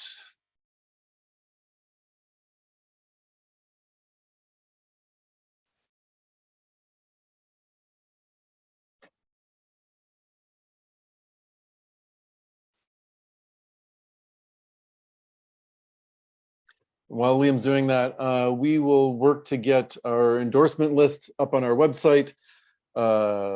quickly so that all the endorsed candidates can refer to that and use that in their campaigns.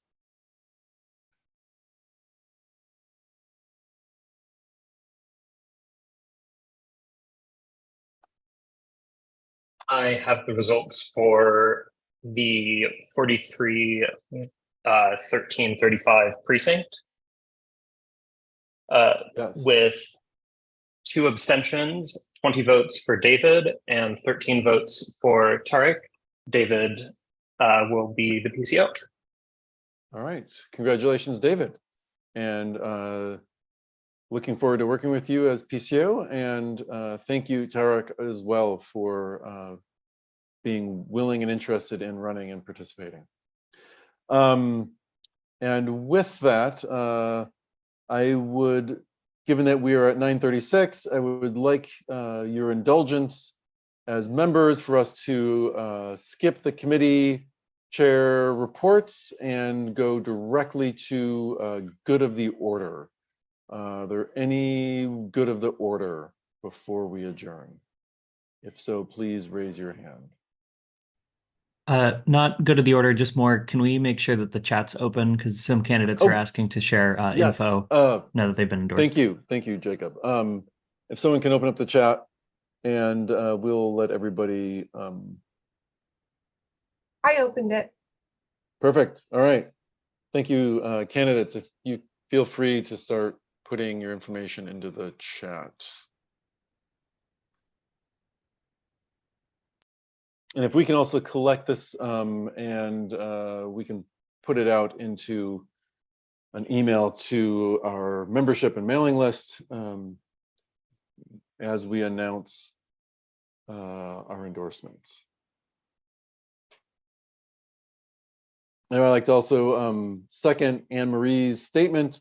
Thank you to everyone on the board who assisted with this meeting. Whew.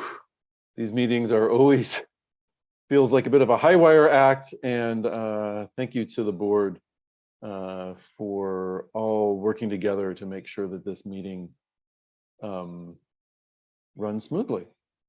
Any good of the order? Anyone? Oh, Justin, sorry, I see you got your hand raised. Thanks, Paul. I just wanted to say a big shout out to Liam for handling all of the voting ballots tonight and handling tally all by himself. And also just wanted to let all the candidates know that we will be getting the social media graphics finished tonight and will be posted first thing in the morning for you to share.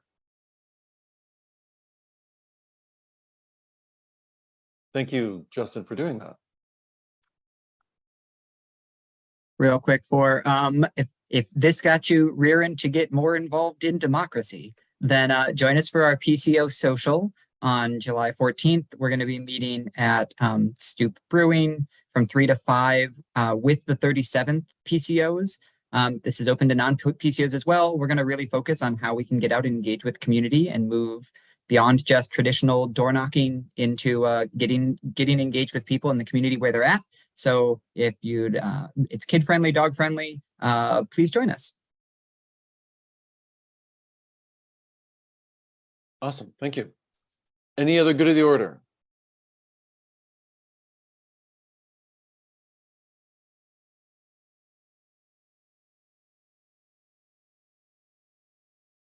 All right, with that, I will, oh, Sean, I saw you just, oh, okay.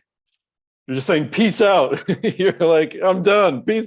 All right, with that, thank you, everybody. Thank you for all your participation and your respect as we went through this meeting. And with that, we will adjourn. Thank you very much. Good night, everyone.